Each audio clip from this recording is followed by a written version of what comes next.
Here at the Mass State Lottery, we're known for our monster wins. But there's no bigger win than the $1 billion we provide each year to support all 351 cities and towns in Massachusetts. In our game, we know that supporting local businesses and helping communities is how we all win. Because at the lottery, we're all playing for the home team. The Mass State Lottery. Welcome to the state of winning.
July is in full swing on Cape Cod. Hyannis has slumped through the month thus far as the Harbor Hawks are winless in their last 4. That skid coincides with a surge from the Falmouth Commodores, winners of 8 out of their last 11 as the squads enter this game tied for the West Division lead.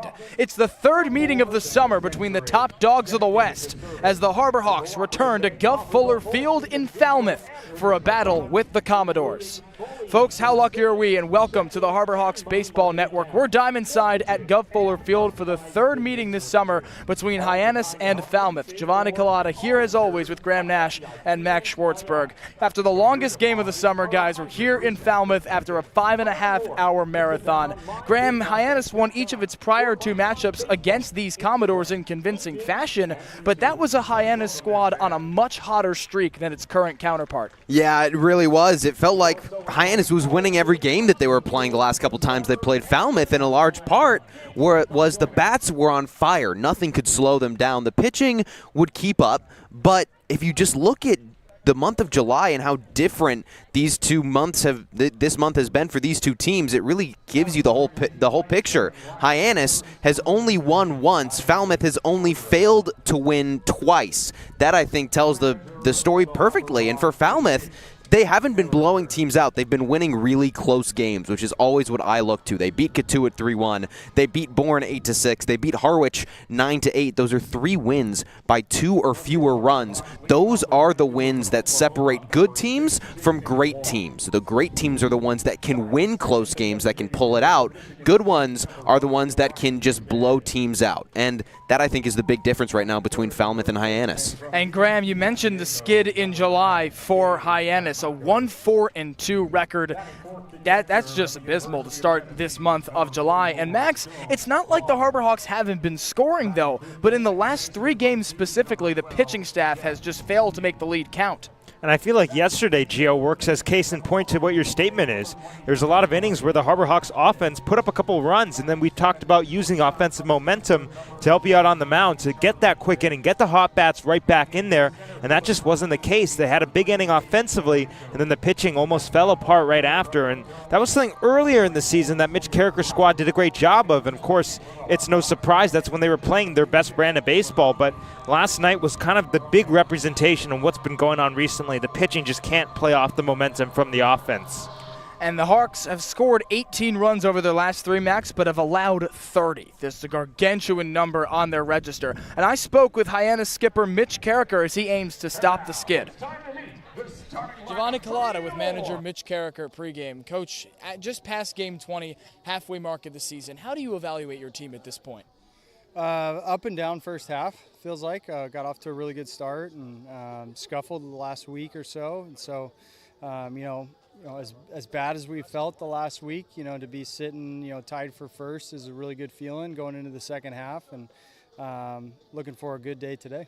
You mentioned that despite the recent skid, you're still in first place. How do you manage and balance that positive with the overlying problems? Yeah, I think, we talked about it yesterday and then again today of just, we're always looking to get better every single day. And, what can we do to make adjustments so we don't continue on this skid that we're on?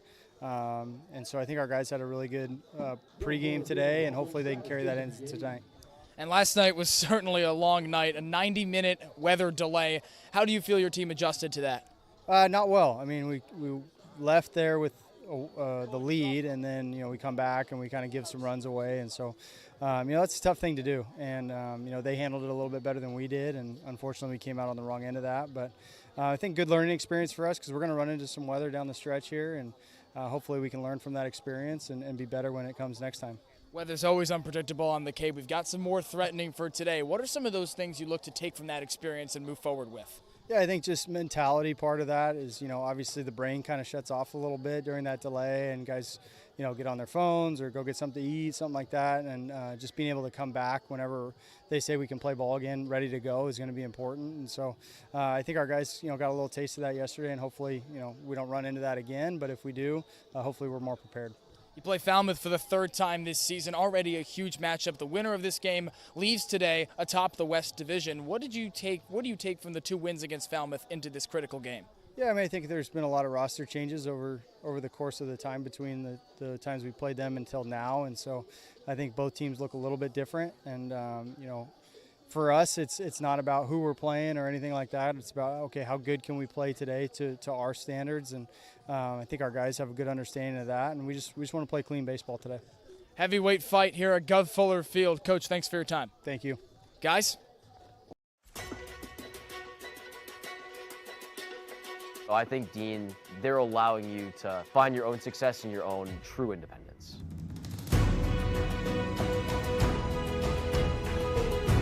Dean is a whole group of all different kinds of people and communities. Since I've come to Dean, I've learned a lot of time management skills. Our community is especially tight-knit, and the majority of our students live on campus. And you are guaranteed 4 years of housing while you attend Dean.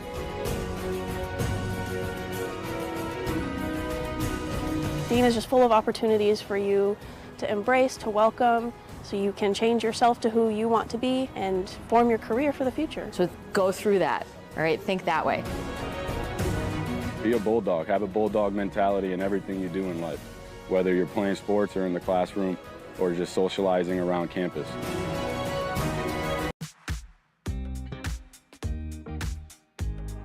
When it comes to delicious food, the best place to start is with great appliances. And Cam Appliances is your one-stop shop for any budget with brands like Thermador, Viking, Bosch, GE, and so much more. Cam Appliances, sales, delivery, installation, and service in the heart of your home with locations in Hyannis, Nantucket, and Hanover.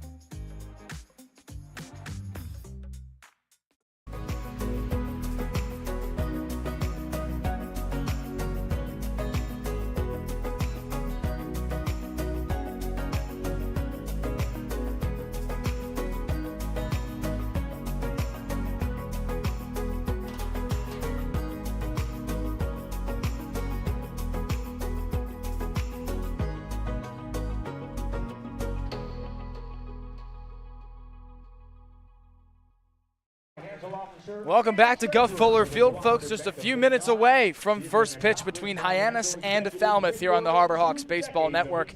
And Max, before the break, we heard Coach Carricker admit that his guys struggled in response to that 90-minute weather delay last night. And we talked about it on the call, a little bit how when you're not playing baseball, you're not sure if the game's going to be resumed. You kind of mentally check out. Of course, they had to physically warm back up, and that was something that was tough for Hyannis to really get back in the swing of things right away out of the gate once the delay ended. And of course, you never want to find yourself in that situation where you don't feel necessarily ready to come back and play baseball. And it looked like the Harbor Hawks just weren't up for the occasion. And we've talked about how 90% of baseball, it feels like, is mental. That mental part of the game is so important. Another part of the game that's really important is dealing with the ebbs and flows. We saw a really high Hyannis team. They were on top of the world early in the season, and now they've started a little bit of that decline. It's kind of that part of the season. A lot of guys going to USA Baseball. baseball, the MLB draft upcoming. This is where rosters are really, really in flux. And for Hyannis, we said that it's better for this to be happening now than late July, because that's when it can be really hard to pull yourself together and try to reverse a slump. So right now, they've still got 3-4 weeks. They've got 20 more games. We're halfway through for them to pull it together before the postseason. Better for this to be happening now where they're in a bit of a slump than later in July. This is the part of the season where leaders are so important. One of those leaders for Hyannis is second baseman Ryan McKay. He'll be charged with implementing that shift, and our Ethan Wax caught up with him pregame. Have a look. Here Diamond Side with Ryan McKay. And Ryan, your team is in a little bit of a rut right now. How, as one of the team leaders, do you rally and propel this team to a victory tonight? Yeah, I think the most important thing is, the game's behind us. We learn from them, but we don't think about them too much. So just focus on the future is the most important. We're still in a good spot in the league. So, just controlling what we can control, which is today, that's a good start. And you're playing really well as an individual and a team leader. How do you propel the guys and get them going? Yeah, I just try to get them fired up. My personality, I like to, talk a lot and, make jokes and stuff, keep everybody, loose and everything. So I think that helps for sure. And ahead of a big game tonight, a team that you're battling with for first place right now in the standings, how do you avenge last night's loss? Yeah. Turn around tonight. Yeah, it's just one pitch at a time. We can only, like I said, control. We can control. It's the next pitch. So just, taking a step back and focusing on what's in front of us is probably key for tonight. Thank you for your time today and good luck. Thank you. Appreciate it. Thank you. Guys. Thank you, Ethan. First pitch here at Guff Fuller Field, minutes away, and let's meet the Hyannis Harbor Hawks order as penciled in by manager Mitch Carricker. Right fielder Jason Walk leads it off, the switch hitter returning to the leadoff spot after batting in the 7-hole a night ago. Ryan McKay stays at the 2-hole. He's DHing tonight, the lefty. Gabe Camacho bats third. He's at his typical post of first base. Stone Lawless, the catcher, takes the spot of Brody Briggs behind the dish. He's batting fourth, the righty. Jeff Luigi at second base for another night. He's in the 5 spot. Ray Velasquez returns to the lineup after a night off. He's in his typical post at third after playing first base on Sunday against Brewster. Charlie Bates had himself a night yesterday. He's in the 7 spot, up from 9 and playing shortstop over from third. Hayden Federico returns to the lineup for the first time since Sunday. He's in center field batting 8th, and Sawyer Black in the lineup for a second straight game, the left fielder and the lefty. In the left of alignment for Falmouth and left to right in the outfield, Tristan Salinas, Mike Anu, Antonio Morales. From third to first, Justin Osterhaus, Adrian Lopez, Carl Schmidt, and Kent Schmidt. Bear Harrison behind the plate for T.J. Coates, throwing the balls to Hyannis batting tonight. Coates, a really good pitch mix, fastball, cutter, slider, curveball, changeup. That slider, more of a sweeper, so going lateral and horizontal. Take a look at the fastball percentage, 60%. He's very downhill, tops out at 96. Harbor Hawks, a good fastball hitting team, so it could be a good matchup. Jason Walk takes a first pitch strike right down Broadway, exactly at 6 p.m. It is 78 degrees and cloudy. Next ball. Breaking ball sails at the letters, 1-1. And Max, he loves the fastball. 60% of his pitches are the heaters. So another heater there. It misses inside. 2 balls, 1 strike. So that more advantages Hyannis, because not only do they hit it well, but they're probably going to see it a lot. 2-1. Walk cracks it foul into the Falmouth bullpen on the first base side. Well, you see the cutter cut a lot of the plate, and Jason Walk just had ahead. Jason Walk 1 for 3 with a walk last night. Somewhat injured on his lower right ankle. 2-2. Lays off the heater, and 3-2 counts to the right fielder for Hyannis. 267 average in now 10 games, 12 hits and 4 RBIs. Full count. Breaking ball right down the heart, strike 3. First batter and a first strikeout for T.J. Coates. 1 gone here in the first. Well, we've talked about how Jason Walk's Achilles heel has been the strikeouts. He struck out in every game this season except for yesterday's game against Bourne. That's not a good start for him, because when he starts striking out, it can be hard for him to pull himself out of it.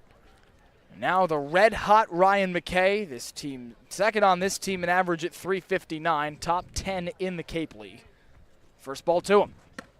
Fastball misses outside. Ball 1. McKay DHing tonight after playing second yesterday, and rather 2 days in a row at the second base spot. 1-0 payoff. Fastball on the outside corner. 2 balls, no strikes to Ryan McKay. This team's leader with 23 hits, the Michigan State Spartan. A rising junior headed back to East Lansing. With 1 out, the 2-0. Fastball inside, and McKay jumps out ahead, 3-0. Corner infielder, at least one corner infielder, the third baseman Justin Osterhaus, with his feet on the infield grass. Middle infielders with their heels on the outfield grass. Coates looks at his pitch comp. The righty comes set from the stretch. The 3-0. Fastball right down Broadway for strike 1. And that taken the entire way. Ryan McKay was not going to lift the bat off his shoulder until Coach showed him something in the zone. Now that he's done that, you'd think McKay might have a green light. 3-1 pitch. Lifted shallowly into center field. New on it. It drops in front of him. And a base hit for Ryan McKay. 1 out, 1 aboard for Hyannis. Well, the hits just keep on coming, and that's kind of the way baseball works when you're seeing the ball well. Gets it right off the end of the bat, and it just finds green grass. And that's why Mitch Carricker has Ryan McKay in the top part of this order. Yesterday he singled in his first at-bat. It was a 2 RBI single from Ryan McKay. Brought home just a lone RBI. Gabe Camacho, the man up to the plate now, roped in the second RBI to level the game for Hyannis. The lefty digs in, the righty Coates comes set. Cracked into right field. Antonio Morales to the track. Puts it away for out number 2. Camacho first pitch swinging. And some more aggression from Hyannis there, Max. So, looks like a sweeper that he just got off the end of the bat. And that's now back-to-back swings that the lefties have been ahead on. And you could see him playing off the pitch speed differential. Now the catcher out of Tennessee, Stone Lawless. Cleanup man with 2 outs and McKay on first in the top of the first inning here at Gov Fuller Field. The righty Coates takes a breath, checks over to first. McKay dives back in just safely. And it's going to be hard for baseballs to exit this yard today. During batting practice, Jeff Lugie looked at Gabe Camacho, who smashed one. It stayed in the park and just said, they're not leaving. Pitch. McKay, off goes McKay. Harrison skips in the throw in time. And so TJ Coates faces one above the minimum. He faces the minimum in the first inning. Strikeout, caught stealing after a McKay single, and a flyout from Gabe Camacho. We head to the bottom half of the frame. Still scoreless here at Gov Fuller Field.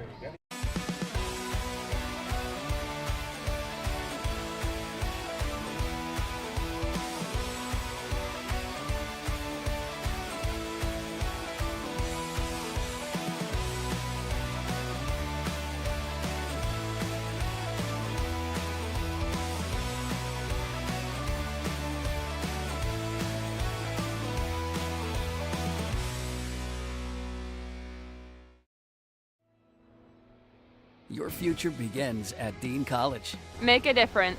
Leave your mark. Break the mold. Be a leader. Achieve unimagined heights. Believe in yourself. Make lifelong friends. This is your time. Your place. Your home. Your Dean. It all starts here at Dean College.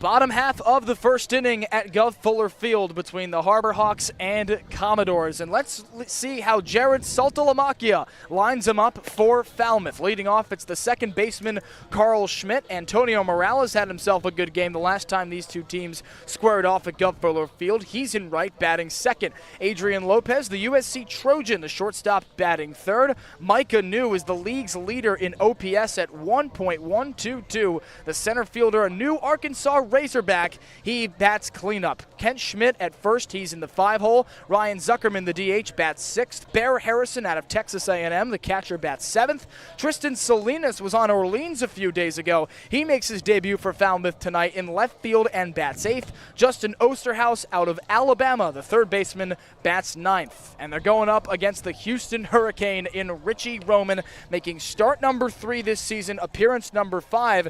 Graham, it's been a tumultuous first 14 innings for Richie Roman, 13 hits along with 9 strikeouts and a 6.43 ERA. Yeah, it really has, but he's coming off one of his better starts, or probably his better starts, seeing that he's only allowed 2 earned runs over those 5 innings, so that's definitely something strong to come off of. Over his 2 starts, he's found the zone on 65% of his pitches, so he's done a really good job of locating. The issue early on was that the opposing team saw it a little bit too well, and so they were swinging, they were making a lot of contact, but Roman's got a really good 3-pitch mix. He's got a fastball that he can top all the way out at 98, and then a slider that he tunnels really well with the heater, and a changeup that can be deadly for lefties. Not as many pitches as TJ Coates. He's got a 5-pitch mix, but still, Roman knows how to use the 3 pitches well and effectively, and he's coming off one of his best starts. The defensive alignment for Mitch Carricker from left to right, Sawyer Black at left field, Hayden Federico, Jason Walk from third to first, Ray Velasquez, Charlie Bates at short, Jeff Luigi at second, Gabe Camacho at first, Ryan McKay's the DH, and Stone Lawless is the battery for Richie Roman. The righty Carl Schmidt digs in. The second baseman, rising redshirt sophomore at Cal. First batter of the bottom half of the first here for Falmouth. From the stretch, here comes Roman. And a fastball dots him at the knees. Strike 1. Schmidt, previously at Texas A&M, transferred into Cal, goes home as a native of Petaluma, California, after 2 years with the Aggies. 0-1. Swing, get a miss. It brings Schmidt down to a knee as he chases the low changeup. 0-2. That was a really good breaking ball right there, and what you like is that he played it off the first pitch of the at-bat, and he had him way out ahead. Schmidt's primarily been a leadoff man for Falmouth this season. Roman's 0-2. Lifted softly to second. Luigi with his heels on the outfield grass flashes the leather for out number 1.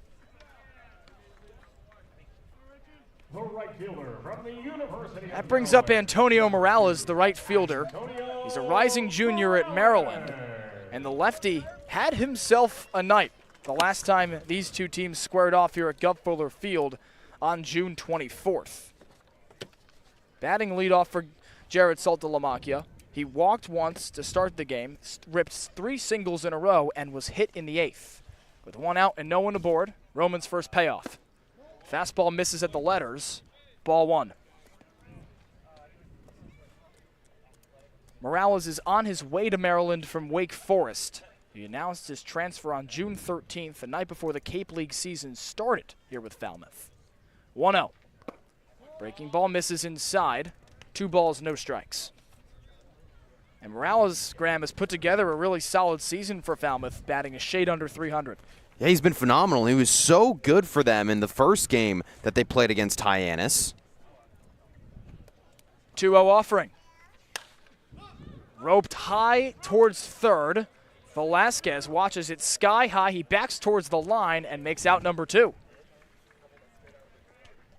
Morales was 3 for 3 with a walk and a hit by pitch in the first game that these two teams played, which was here at Gov Fuller Field, but then he was 0 for 3 with 2 strikeouts at McKeon Park. So he's trying to get back to that Game 1 mentality. That's a tough start, though, with a pop-out.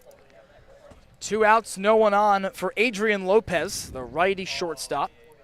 Batting .273 this season with a 7.16 OPS, among the higher numbers in this order for a Falmouth team that's taken 8 of its last 11 as victories. He digs in, and Roman comes set from the stretch. First ball. Roped into center field. It drops in front of Hayden Federico for a 2-out single. Lopez trying to spark a rally here in the bottom half of the first. Yeah, he just left the slider over the plate, and Richie Roman going to deal with some pressure for the first time tonight.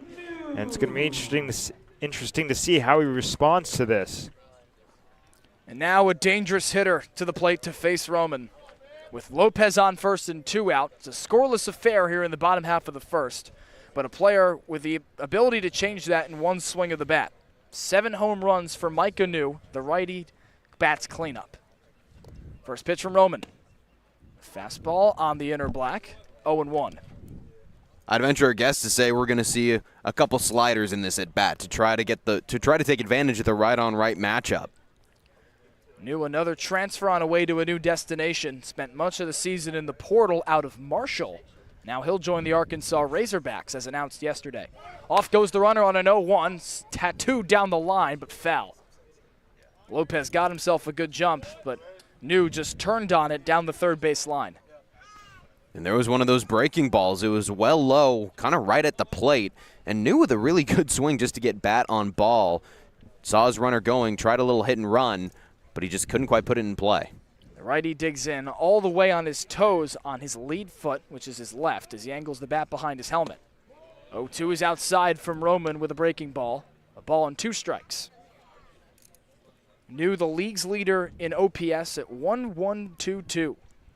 27 hits, those 7 home runs, 18 RBIs. Roman set from the stretch, glove at his letters. He nods for a sign, kicks and fires. Swing and a miss, strike 3.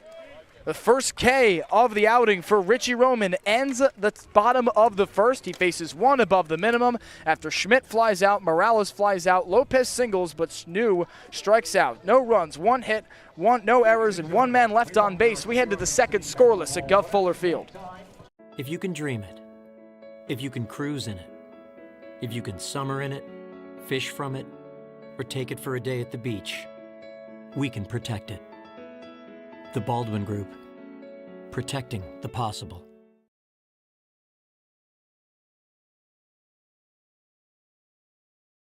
If you can dream it, if you can cruise in it, if you can summer in it, fish from it, or take it for a day at the beach, we can protect it. If you can dream it, if you can cruise in it, if you can summer in it. Hasn't been a ton of training when it comes to bat speed or products for players to be able to train bat speed.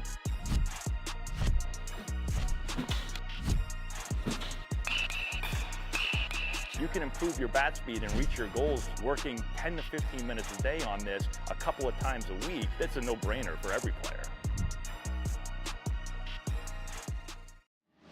Cape Cod 5 is proud to be the official banking partner of the Cape Cod Baseball League. Cape Cod 5 offers a broad range of financial products and services tailored for every stage in your financial journey. Reach out to us. We're here to help.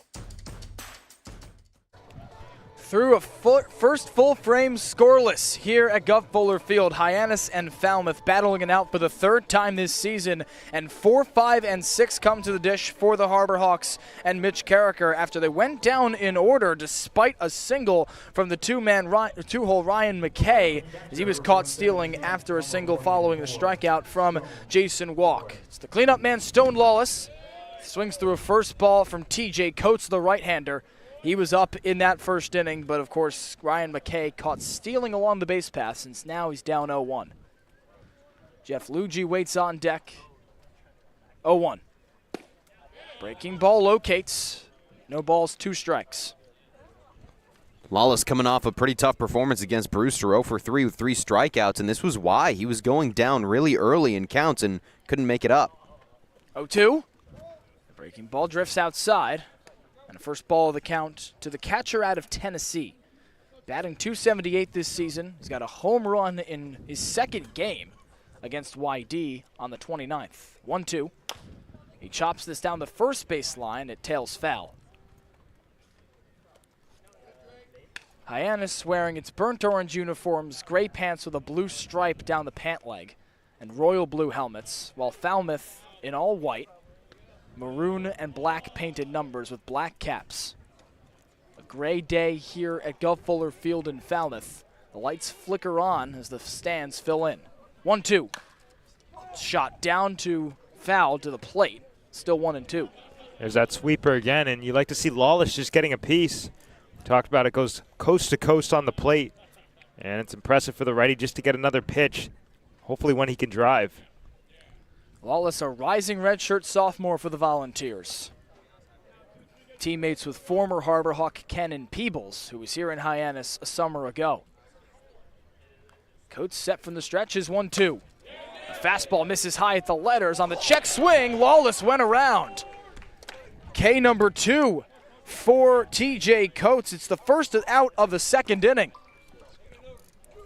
Well, that's a really, really frustrating out for Stone Lawless because that was a really good fight. Probably a better fight than we saw throughout the entire game from him yesterday. He was so patient, and to get called up like that on a check swing, that has got to be so frustrating.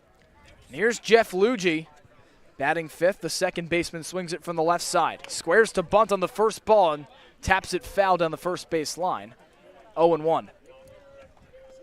We didn't see any bunts from Hyannis yesterday, but they did play really, really good small ball. A lot of singles, and they just kind of worked their way around the bases. We've seen them do it before. They got some quick batters, and they play small ball well despite having really big hitters. Luigi takes a long walk back. He made it 3/4 of the way to first base. Now he picks up his maroon and wooden bat. Taps the dish twice, squats into his crouch, and angles the bat behind his helmet. 0-1. Fastball on the inner corner for strike 2.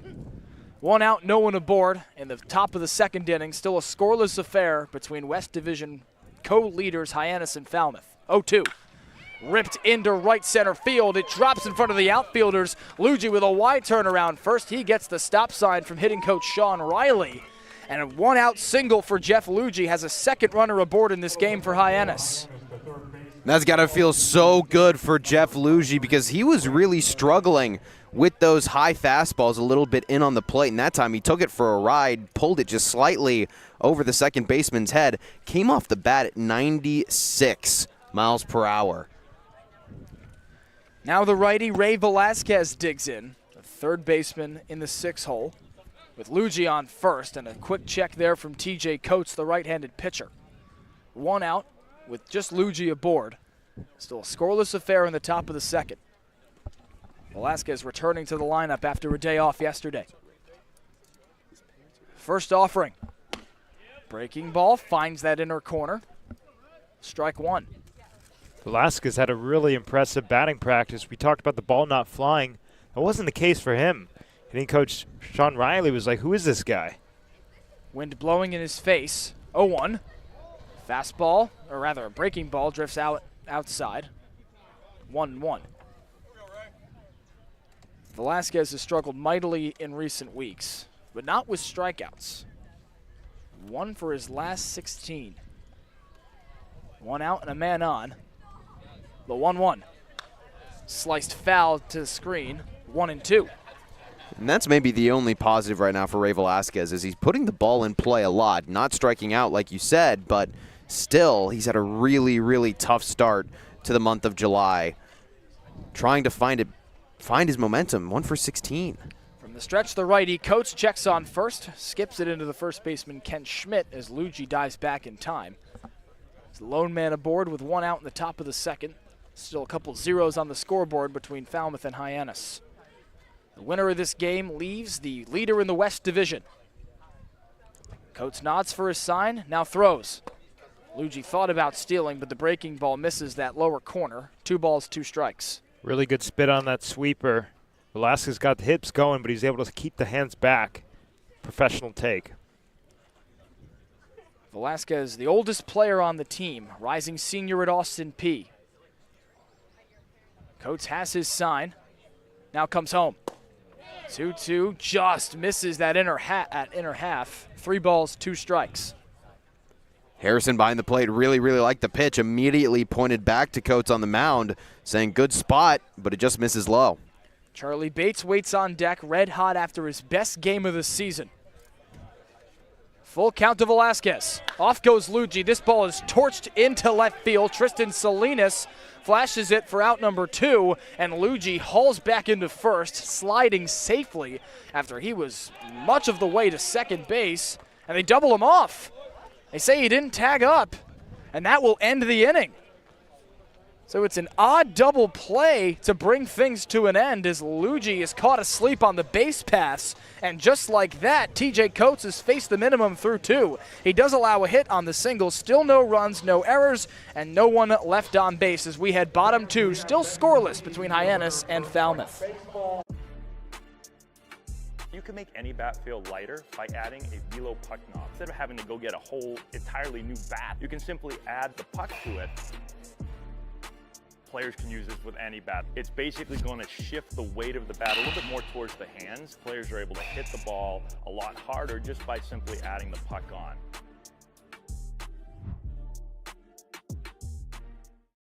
Here at the Mass State Lottery, we're known for our monster wins.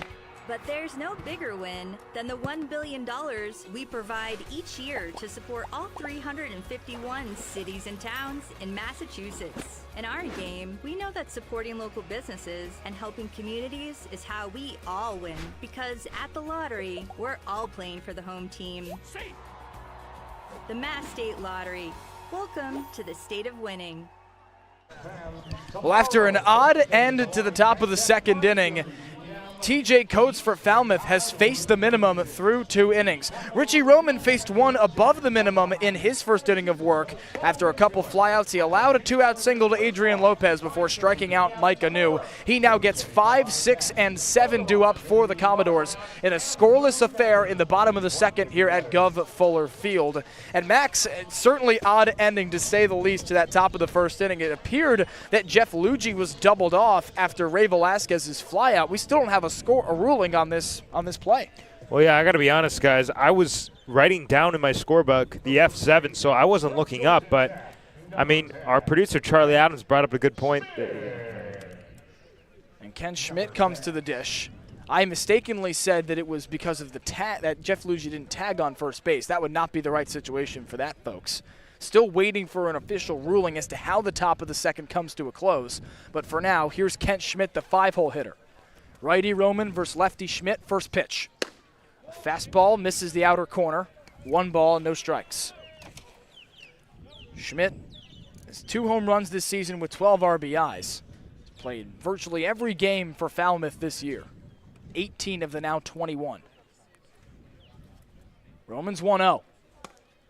Fastball dots the knees, but misses, or rather, ball and a strike. And the ruling comes in. Ray Velasquez flies into the double play into left. Short and just no ruling on what happened with Jeff Luigi there. Flies into a double play. You don't hear that very often. Roman's 2-1. Swing and a miss. Healthy cut at a breaking ball from Kent Schmidt. The count levels, 2 balls, 2 strikes.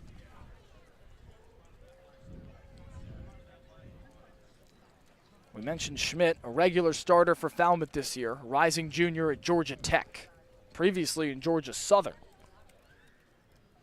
2-1. Ripped into left field. Sawyer Black to the track, halts and makes out number 1. Long fly out for Kent Schmidt, and a good start to the bottom of the second for Richie Roman. We said that Richie Roman had probably one of the cleaner innings, maybe the cleanest inning this month of the starters for Hyannis. He allowed a single, but other than that, he looked well in control of every single at-bat. Now Ryan Zuckerman digs in. The DH bats 6th and swings it from the right side. Teammates at Georgia Tech with the guy who just flew out in Kent Schmidt. 1 on and no one aboard. Roman brings the glove to his face and fires a first ball. Sorted back to the netting. 0-1. Zuckerman previously, rather I should say, not previously, attended Pennsbury High School in Yardley, Pennsylvania after a freshman season at Georgia Tech. 0-1 is a breaking ball on the knees. 0-2. And Roman, to your point, Graham, looks awfully comfortable here. Yeah, he's been getting ahead really quickly and really consistently. That gives him so many opportunities to pitch what he wants. Wind blowing in the face of the batter. 0-2.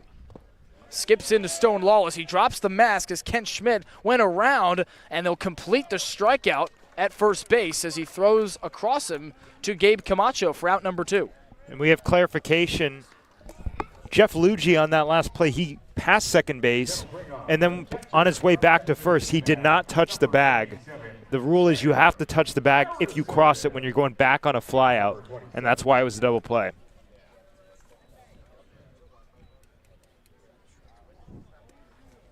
Here's Bear Harrison. The catcher swings it from the right side, a Texas A&M Aggie. With 2 outs and no one aboard, the pitch. Fastball that sails above the letters. Ball 1. Harrison's got home run power, and that's about all he's done this season. Of 9 hits, 2 are home runs. He's also recorded 10 RBIs. That average just a shade over 200 at 209. 1-0. Lifted high into right field. Jason Walk stops at the track, comes in briefly, and makes out number 3. So both pitchers face the minimum in the second inning for Richie Roman. No hits, no runs, no errors, and no one left on base. A couple of zeros on the scoreboard as we head to the third. Get ready for big results with our small machines. With more power, performance, comfort, and savings. They're ready for every job.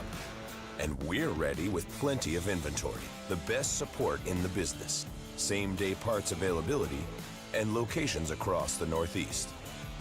So you can always be ready to work. Milton Cat, always ready.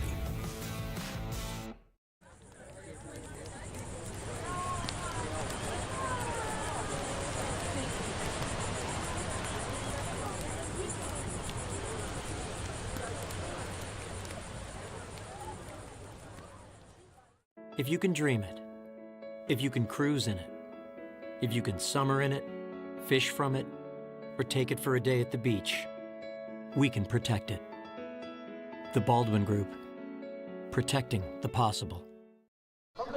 Well, after Hyannis played a 5.5-hour game last night, this one flying by so far. 4 zeros on the scoreboard through 2 innings, and TJ Coates, the righty for Falmouth, has faced the minimum in each of his frames of work. He gets 7, 8, and 9 due up in this scoreless affair, beginning with the shortstop Charlie Bates, who's red hot after just the worst slump of the season for him. He goes 3 for 4 with a walk last night and a strikeout after 2 RBI singles in back-to-back frames to go along with a single and a walk in the 6th and 7th, respectively. Max, you could see the smile on his face despite that difficult result in the long game. Yeah, and he talked about it before yesterday's game, that the triple on Sunday, just a big weight lifted off his shoulders, and now he's got his swagger back. The big game yesterday. Bates is a rising sophomore out of Stanford and a California boy through and through as a native of Palo Alto. Dreamed of playing for the Cardinal. First fastball from TJ Coates drifts inside, 1-0. Bates had to dodge out of the way of that pitch that nearly struck him on the lower rib. Lefty digs in, first at-bat of the game, 1-0. Golfed down the third base line, well foul. A ball and a strike. And I think him getting his swagger back is a great way to say it, Max. I mean, he truly now looks in control when he steps up to the plate. He used to look kind of lost. Fastball misses the outside corner, 2 balls, 1 strike. But now he's got his full command of the zone. He doesn't swing at anything outside. Broken bat flare into center field. Nude loses the hat but makes out number 1 on the run as he approaches second base. Bates snaps the bat there, Max, but puts bat to ball once again. Yeah, and it's good to see him putting it in play. And during that 0 for 19, he had 13 strikeouts, and he just wasn't seeing the ball well. Now he's able to be consistent, get the ball in the field, and good things happen. Bates, the team leader in Ks with 19. Just 1 yesterday. Here's Hayden Federico, the switch hitter, swinging it from the left side against the righty Coates. 1 out and no one aboard. Top 3, still no score. First pitch skips into the catcher, Bear Harrison, for ball 1. Federico's been a player that's contributed time and time again this season. Started off walking a ton. He led this team with 6 walks in 5 games. Rising sophomore at Ole Miss, 1-0. A fastball misses the outer black, 2-0. Federico, a multi-sport athlete out of West Monroe, Louisiana. Passed for 3,000 yards as a quarterback for West Monroe High School before becoming an All-SEC freshman at Ole Miss. And a fastball dots the knees for strike 2.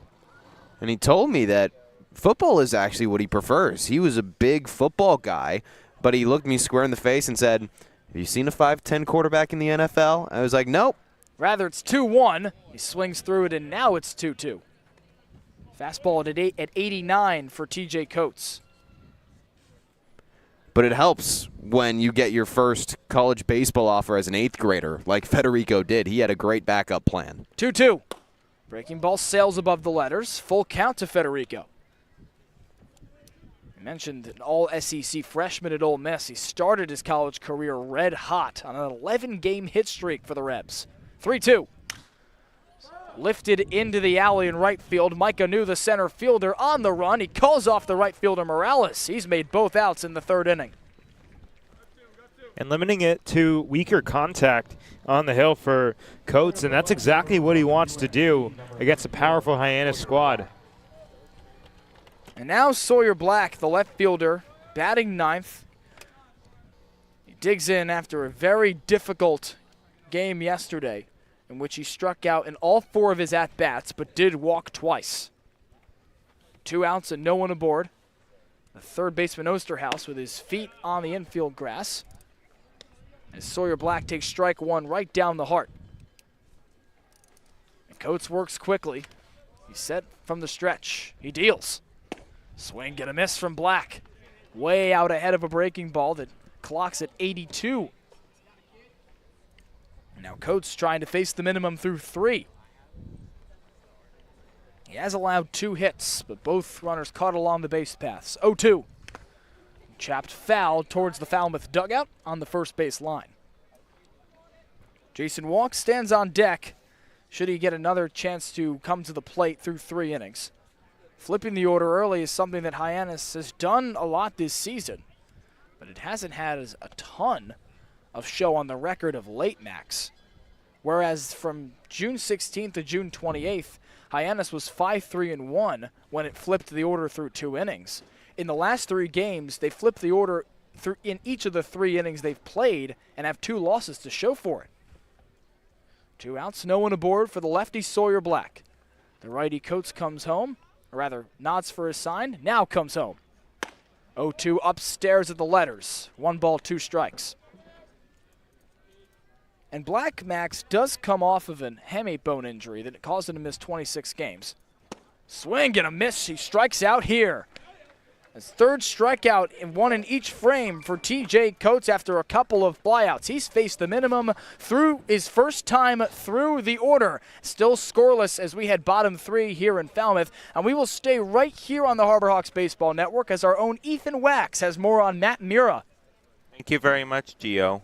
In a marathon game with a weather delay that lasted more than 5 hours, Hyannis fell to Bourne 12-6 last night despite a strong game from Matt Mura at the plate, where he was 3 for 4 with a double, 2 walks, 2 RBIs, and a run scored, extending his hitting streak to 8 games. Mura's hot bat has lifted his average by 59 points over the past 2 weeks to 309 on the season. In a year which has required manager Mitch Carricker to juggle his lineup significantly due to numerous player departures, Mura has been a constant presence, appearing in 16 of the 20 games. In his junior year at Hawaii, he made 2nd team All-Big West and led the team with a .338 batting average, 53 runs scored, 72 hits, and stolen bases with 18 and 46 walks, all leading the team. The Hawks will likely need his hot bat if they are to continue to remain on the top of the Western Division. Now back to the booth for the guys for the bottom of the 3rd inning. Guys? Thank you, Ethan. Matt Mura has sure been stellar this season. Out of the lineup tonight, but he does get some well-earned rest after a 4-for-4 outing in the loss against Bourne that featured 4 hits and a couple of walks to go along with it. He's been stellar this season, Graham. Win or lose, he's produced. Yeah, he has, and he's been one of those consistencies for Hyannis during a time where things have been very inconsistent. He seems to get a hit, get on base every single time that he comes up to the plate. And you need to have those guys. You've got to have guys that you can lean on during hard stretches. I mean, he's working an 8-game hit streak, even though Hyannis has only won once in the month of June. or in the month of July. Bottom of the third at Guff Fuller Field. The right-handed Richie Roman still atop the bump for Hyannis in this scoreless affair. And for Falmouth, 8-9-1, beginning with the lefty Tristan Salinas. Roman's first ball to him. Swing, get a miss. Salinas has had himself an interesting couple of days, to say the least. Began the season with the Orleans Firebirds, and rising sophomore out of Rutgers is a native of Boone, North Carolina. He's released by the Firebirds yesterday. 0-1.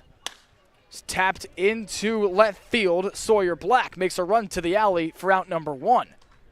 And Salinas didn't think he was going to get a chance to stay on Cape Cod, but Falmouth came calling today. He's activated and all of a sudden thrown into the fire in the 8th spot tonight. Yeah, it's one of those weird situations that you really only see out here on the Cape, because no one's going to pass up an opportunity to play out here, even if it's for a different team, even if it is last second. He's the first out of the bottom of the third. Now the lefty Justin Osterhaus. First pitch.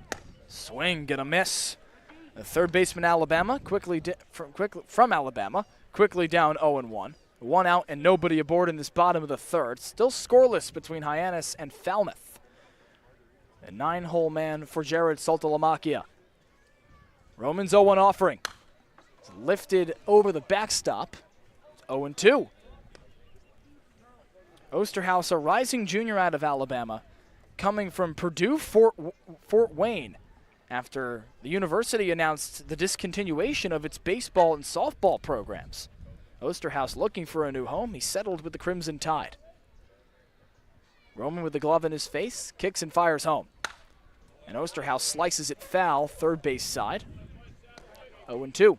And that's 3 straight fastballs from Richie Roman to start this at bat. Ironically, all 3 coming in at 94. He seems to be very comfortable topping out at that number right now. The first 2 he blew right past Osterhaus pretty much, but he's caught up to it now. Roman's fastball's topped out as high as 98 this year for the Houston Hurricane. 0-2. He's chopped in front of Osterhaus. He drops the bat and gets off running. Roman fields and throws to first in time for out number 2. And Richie Roman has retired his last 6 in a row. He's doing it all, too. He's looking really comfortable. He's getting weak contact. He's striking guys out, getting very short ground balls. He's having a really, really clean start, and that's exactly what you're looking for if you're Mitch Carricker, because the starts for pitchers recently have been anything but clean. Roman, this comes after a start against YD on July 3rd, where he went 5 innings and allowed 2 runs. Flip the order for Carl Schmidt. Swing through the first breaking ball, quickly down 0-1. 2 outs, nobody aboard for the leadoff man, coming to the plate for a second time after he flew out to begin the game. In the bottom of the third, it's still scoreless between the 2 leaders in the West Division, tied atop with 21 points. 0-1.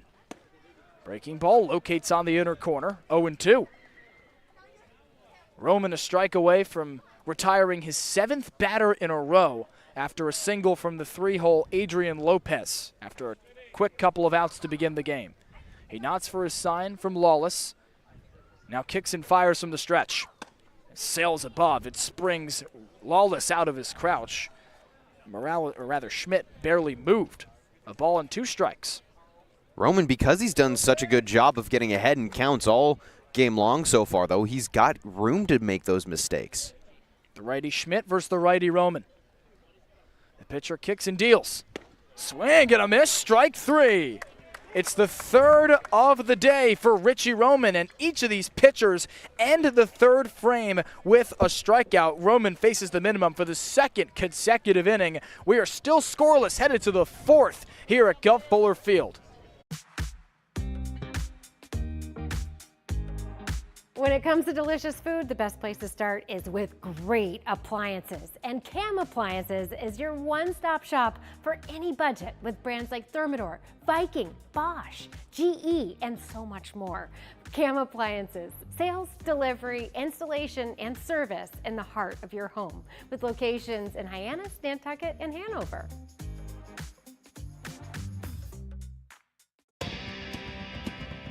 If you need to dig, lift, move, grade, clear, or cut, pump, weld, clean, light, and just about anything else, dial up the rental source for the newest and the most reliable equipment in New England. Staffed with equipment and construction experts, Milton Rents, your local source.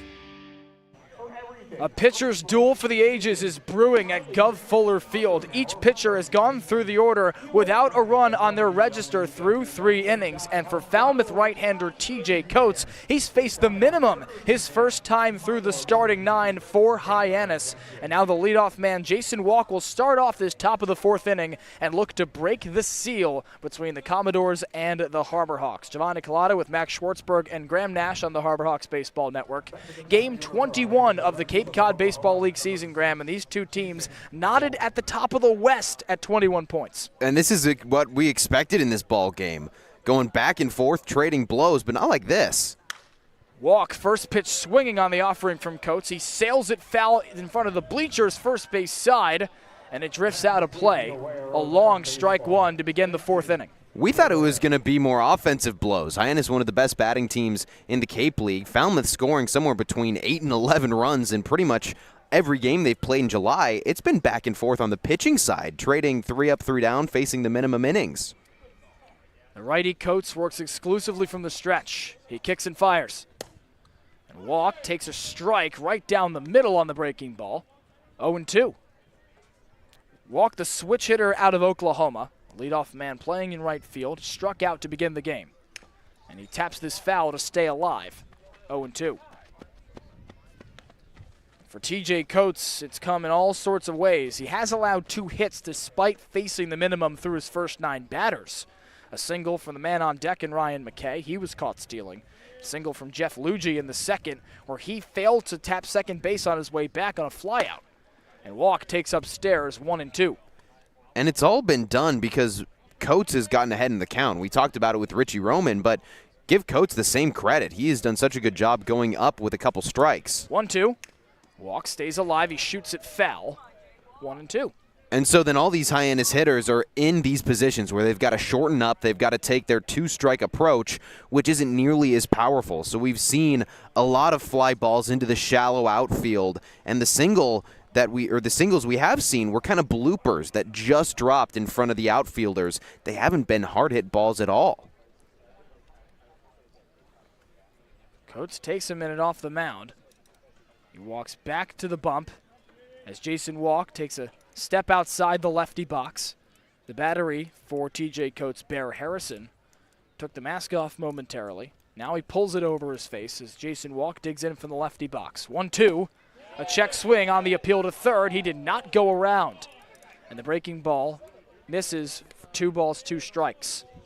Well, Jason Walk was pretty adamant from the beginning that he did not go. He held his bat where it was and pointed to the plate, showing that he didn't go around. 2-2. He's tapped towards second. A hopping ball gets to Carl Schmidt, who gobbles it up and throws to first for out number 1. A long ground out, not in the length of the ball, but in the length of the at-bat for Jason Walk to start the 4th inning. And that's what it's been for Hyannis batters. They've gone down. They've had to really fight their way back to a level count. And then when they finally do get the bat on the ball, it's been pretty weak contact. Now the 2-hitter Ryan McKay, a DH who up to .359 average after a single in the first inning. And he swords the first ball down the third base line. Tristan Salinas into foul territory. And he makes out number 2 in front of the Hyannis bullpen. A long run for the former Orleans Firebird turned Commodore. And a quick 2 outs for TJ Coates. Well, if these pitchers keep working like this, they could stay on the bump for quite a while. Coates only thrown 51 pitches. 33 of them have been strikes. He's been peppering the zone early on. He's retired each of his last 6 batters and has faced the minimum through 3 innings thus far, or 2 2/3 rather. First pitch to Gabe Camacho, a fastball that misses the inner corner, 1-0. Camacho flew out his first time up. And now we'll look to spark a 2-out rally for Hyannis. Still no score, 1-0. Is chopped in front of him. A long run for TJ Coates. He scoops to his first baseman, Kent Schmidt, and he has faced the minimum officially through 3. He's retired each of his last 8 in a row as we remain scoreless here at Gov Fuller Field between the 2 top teams in the West Division. This week we've been working a lot with doing play-by-plays, just doing behind-the-scenes stuff with sports broadcasting, which I never really realized how much went into it, but it's been really cool. They've grown a lot. I've never really done like a program like this before, so like seeing all the behind-the-scenes have like really grown. I've learned how to really just gain confidence in my play-by-play speaking, and I've learned more terms here when it comes to directing and producing, and I've just had a great time with John Rook. Doing the play-by-play stuff and all that, being with a guy like John Rook, understanding what like the major kind of entails doing this camp, just really a preview for what you do here at Dean or any other college doing broadcasting, so I'm definitely more prepared to make this a job of mine. Cape Cod 5 is proud to be the official banking partner of the Cape Cod Baseball League. Cape Cod 5 offers a broad range of financial products and services tailored for every stage in your financial journey. Reach out to us. We're here to help. Back for the bottom of the fourth at Gov Fuller Field. TJ Coates, the righty starter for Falmouth, has hung 4 scoreless frames in a row, and Richie Roman, with 3 of his own, will look to add another 0 to the scoreboard here and keep this a pitcher's duel between the 2 top teams in the West Division, Hyannis and Falmouth. Roman gets 2, 3, and 4 for the Commodores, beginning with the right fielder Antonio Morales after a fly out to third in his first at-bat of the game. And Roman, a strikeout pitcher when he's hot, Max, with 55 strikeouts for Houston this past year, yet he's only needed 3 so far to work through the Falmouth order. Well, I remember against YD back at McKeon Park on July 3rd, the Harbor Hawks didn't strike out that many batters, but that was probably the most clean-pitched game we've seen from them all month. And at least so far, kind of the same thing. Strikeouts are down, but the outs are up. Morales straps on his batting gloves and walks to the box for a second at-bat of this game. Richie Roman, the rising junior out of Houston, a Texan through and through out of Corpus Christi. They call him the Houston Hurricane. In 2 years with the Cougars, has amassed an ERA of 6.54, and now making start number 3 here for Hyannis. Righty Roman versus lefty Morales. First pitch is chopped towards the first baseman Camacho. He gloves it, spins, and fires to his pitcher Roman, who gets to the bag in a nick of time. Morales can't believe it. He jumps up and down in disbelief, but he is headed to the dugout as out number 1 here in this fourth. Well, Antonio Morales is unbelievably quick. If there's anyone that could leg that out and beat Richie Roman to the bag, it would be the right fielder, but he just wasn't quite quick enough that time, maybe a quarter of a step late. 7 of 9 steals this year is Morales in just 19 games for Falmouth. Won't have an opportunity to get that 8th because he's out by a half step to Richie Roman. Now the righty Adrian Lopez, one of the lone hit allowed by Richie Roman in that first time through the order with 1 out and no one on. Righty on righty, the pitch. Sliced foul down the first base line, strike 1. Lopez out of USC, rising junior. Another California native from Baldwin Park. At a 273 in now 15 games for Falmouth. Kept it going with that single. Roman's 0-1. Swing, get a miss. He's way ahead of a fastball at 93 from Richie Roman, who's in command in yet another count. And it's been because of that fastball. It's looked so good. Pretty much the entire Falmouth team has had a really tough time keeping up with that pitch. The Trojan digs in. The Houston Hurricane atop the bump. Has his glove at his face. Now comes set from the stretch and fires. It's above Stone Lawless's catcher, who just throws the mid up as it skips to the backstop. 1-2.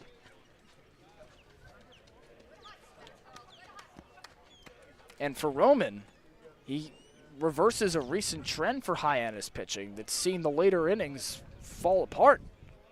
Certainly yesterday that was the case. Hyannis led 5-3, 1-2. Fastball misses the inner corner by a hair, 2-2. But after that 90-minute weather delay, Graham, the wheels fell off. And honestly, you can't really point to the pitching, the play itself, and say that's why. I mean, going off the field for that long is going to make anything challenging. 2-2 offering. Sails above the letters of Lopez and a full count.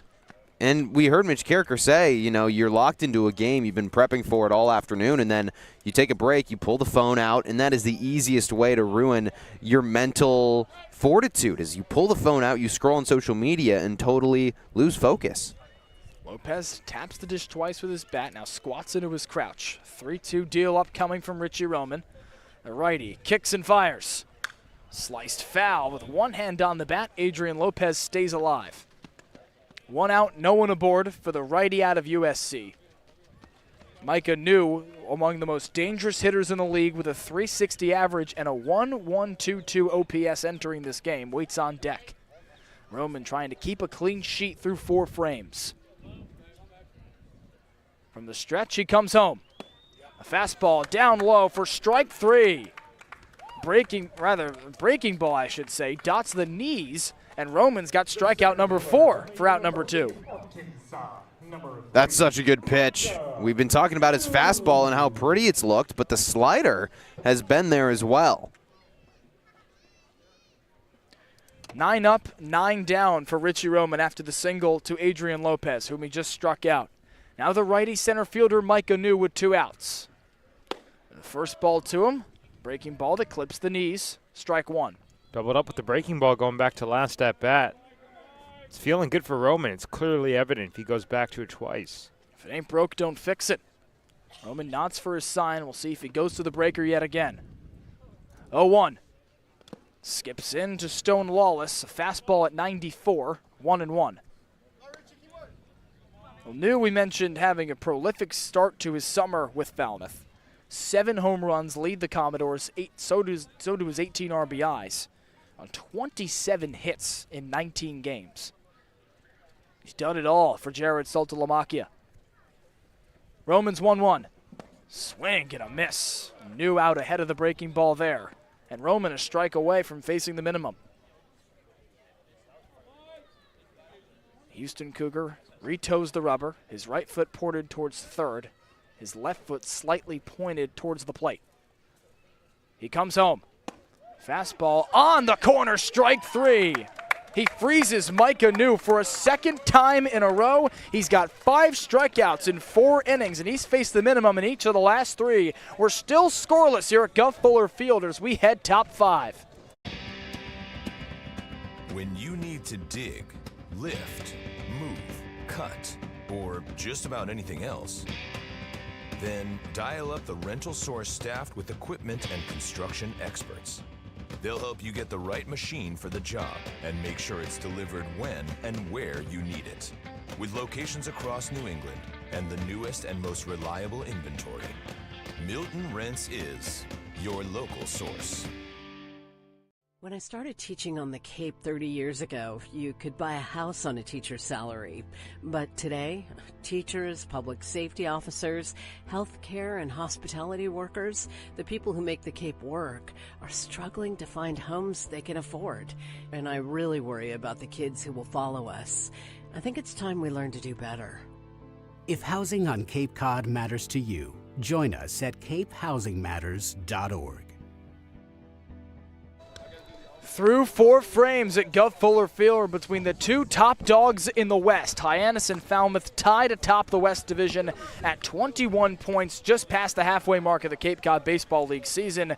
And it's a matchup that indicates that these 2 teams are at the top of their respective division. The rising junior out of Nebraska, TJ Coates, has retired each of his last 7 batters in a row. He's faced the minimum through 4 frames, and now he gets 4, 5, and 6 due to the dish for Hyannis, looking to break the seal in this heavyweight fight. Giovanni Collada with Graham Nash and Max Schwartzberg on the Hyannis Harbor Hawks baseball network. We are indeed on Cape Cod, boys. Not a typical summer day in Falmouth. The gray skies that have loomed since the beginning of this game, the lights beginning to flicker on at Guff Fuller Field. And Stone Lawless, the righty catcher, digs in for Hyannis. First pitch is roped right up the middle and through for a base hit. It's just the second hit allowed for TJ Coates, and Stone Lawless on the first pitch of the 5th is aboard at first. We've talked a lot this season about the Harbor Hawks and their ambush tactic. We see it right there. He sees a heater, deposits it back to center right up the middle. Stone Lawless, a guy with a first pitch home run this season. Oddly enough, it was in the 5th inning on June 29th, his second game against YD that brought the Hawks back into that game. And now the lefty Jeff Luigi sets in, the 5 hitters, is playing second base today. An odd way to get out as he takes a first pitch breaking ball at the knees here. An odd way he was retired in the 2nd inning. He singled off of TJ Coates, who nods in for his sign from Bear Harrison. After a flyout from Ray Velasquez, Luigi was doubled off. He skies the 0-1 foul over the netting, 0-2. And because Velasquez flew out and Luigi was off to steal at the same time, he rounded second base, overshot it, and on his way back to first, failed to touch the bag, and that's why he was doubled off in that double play. The man on and no one out, Stone Lawless dives in from a checkup from TJ Coates. 0-2 upcoming to Jeff Luigi. Rising sophomore out of Duke, playing his 8th game for Hyannis after joining the team mid-season. The lefty in his crouch, now springs out of it momentarily as Coates looks around, nods for his sign. From the stretch, he's set, and he kicks and fires home. Breaking ball right down Broadway for strike 3. It's K number 4 for TJ Coates, and he freezes Jeff Luigi with the breaker. Out number 1. Well, that's why those 12-6 curveballs are so difficult to track. It started pretty much above the head of Jeff Luigi and ended right over the heart of the plate. And like you said, he was just frozen. No way that he would have thought to swing at that because all he was seeing was a heavy dose of fastballs and sweepers before that. Man on, one out for Ray Velasquez, and he shoots it right down to the pitcher, TJ Coates, who leaves the bump, fields and tosses to first in time for a quick out number 2. Stone Lawless goes station to station, and he's in scoring position for Hyannis with 2 gone. Batting with runners in scoring position, a struggle all year long for Hyannis. The Harbor Hawks were 4 of 21 against Bourne last night, good for a 190 average. They're 7th in the league with runners in scoring position at 227. The Hyannis Harbor Hawks left 17 guys on base last night, by far the highest mark of the season. Here's the 7-hole Charlie Bates, someone who turned recent fortunes in the last game. He takes a first pitch fastball on the inside half, 0-1. Or 1-0 rather. He dodged out of the way, so clearly a ball there. Now he digs in as this team's leader in strikeouts coming off a 3-hit game. With Stone Lawless on second, 2 gone here in the top of the 5th. No score between Falmouth and Hyannis. Coates looks back at Lawless at second, now fires. And Bates slices this foul third base side. 1 ball, 1 strike. And this is what we've seen from Bates recently that really indicates he's on the other side of a pretty bad slump. He's making contact with everything he swings at. It may not be all in the plate, or all on the plate, but he's still putting it all on his bat. The righty Coates versus lefty Bates. He slaps the 1-1 through the third base gap and into left field. A long round from Stone Lawless. The throw to the plate from Salinas is in time as Lawless rolls over the plate. Hyannis takes a 1-0 lead. It's an RBI double with 2 outs in the 5th for Charlie Bates. Stay hot, Stanford Cardinal. 1-0 Hawks. 94 off the bat, and how about going 94 to the opposite way? It'll be interesting to see how they rule that, if it's either the single or if he advanced on the throw. Yep, it's a single, and he advances on the throw to the plate. But Charlie Bates, you said it, Gio, stay hot. Seem to have all reversed for Charlie Bates, the rising sophomore, a native of Palo Alto and a Stanford Cardinal shortstop, with a triple at Brewster on Sunday. Here's the 8-hole Hayden Federico with 2 outs and Bates on second. First pitch.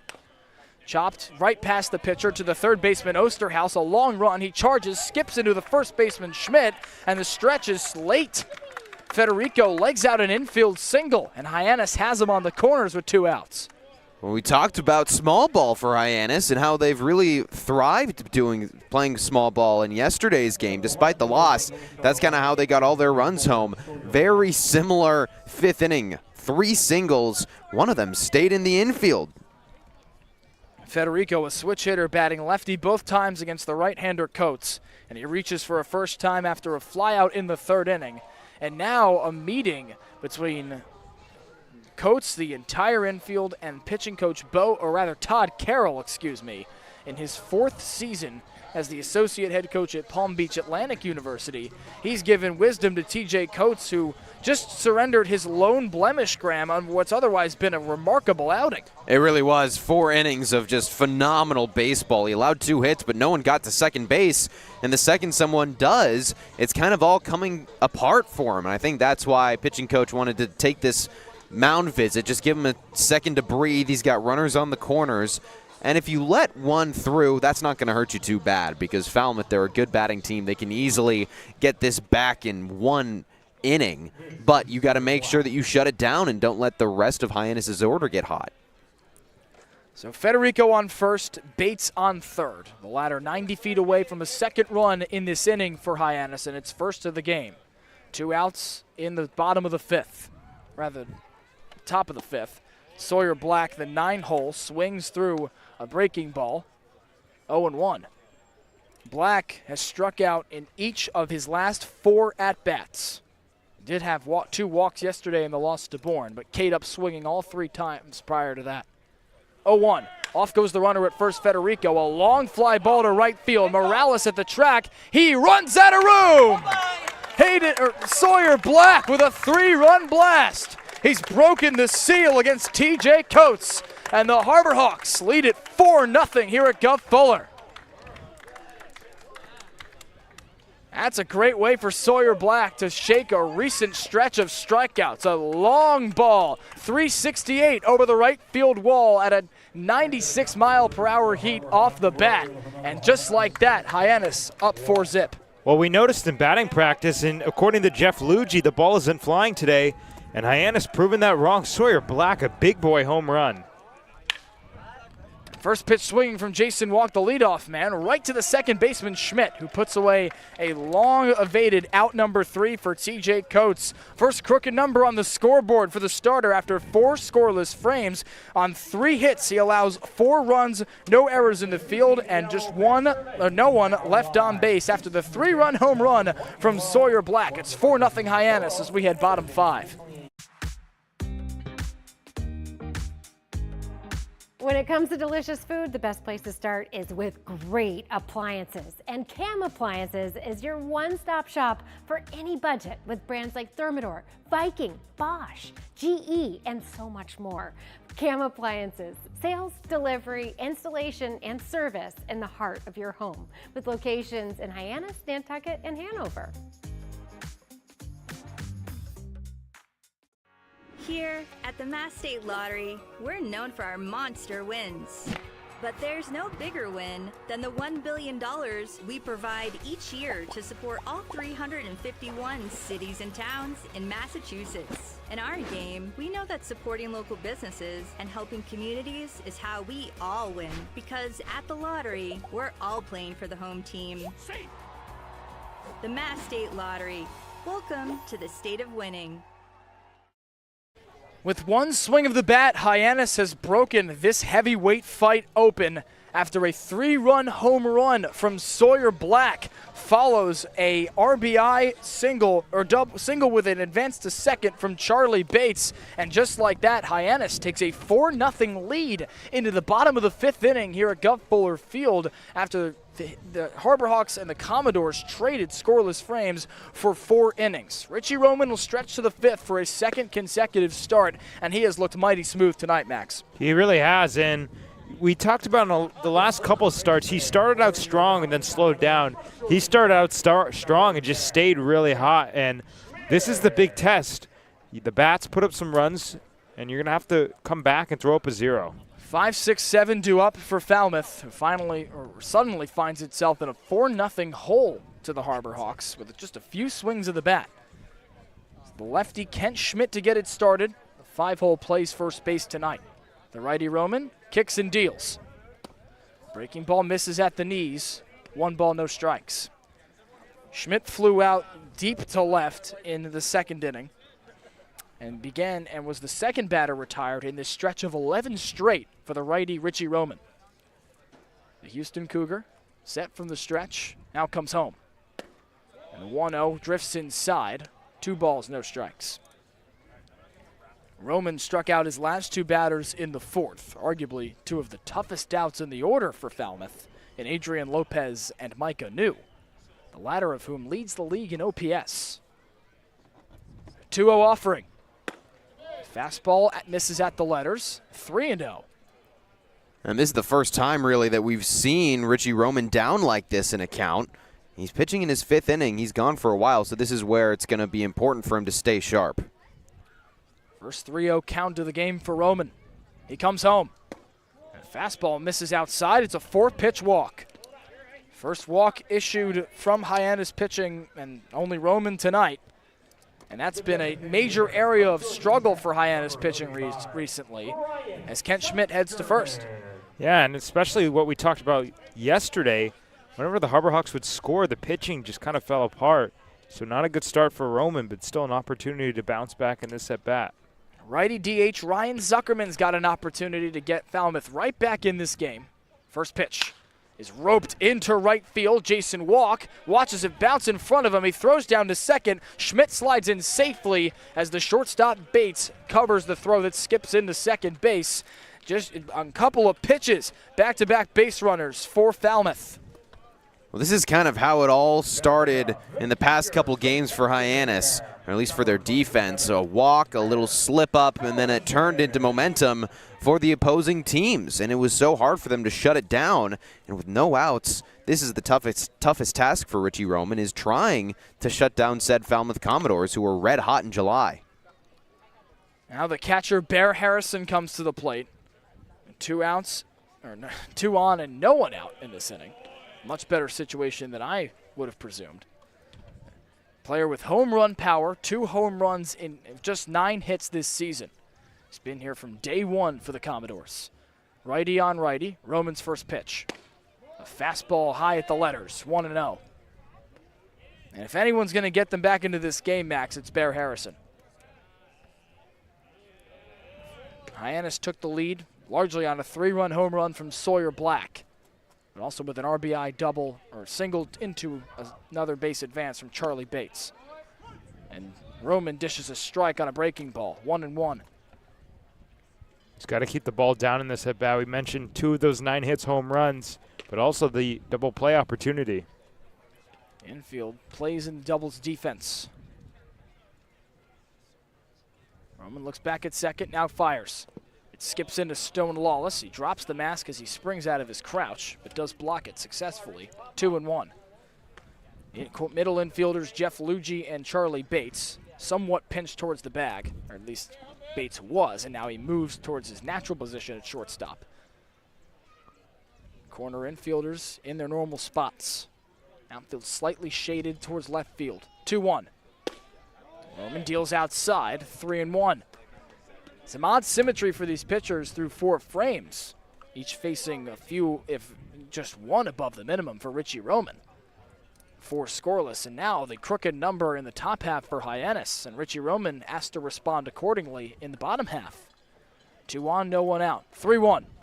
Sorted back to the screen, 3-2. Harrison steps out of the box momentarily, readjusts his batting gloves. As he fixes his jersey, Richie Roman toes the rubber, stares in for his sign from his battery Stone Lawless as Harrison comes set from the righty box, rather digs in. It's Roman that comes set, looks at second, glove at his belt, he fires. Lifted high onto the infield.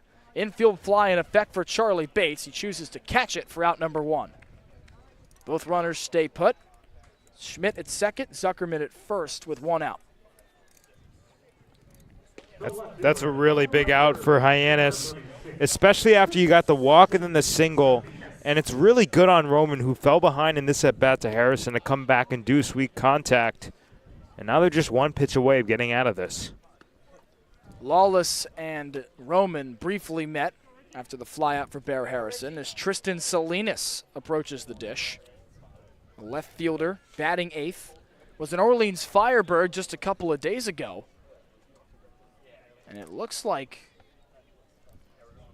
the plate wiped off by the home plate umpire. Just a brief stoppage in play here in the bottom of the 5th. 1 out, 2 runners aboard. Pointed to the Hyannis dugout briefly. Now we're set to resume play. The left fielder Salinas flew out in his first Commodore at bat in the 3rd. 2 on and 1 out. Roman's first pitch is ripped towards first. Camacho goes to the first base bag unassisted as each other runner goes station to station.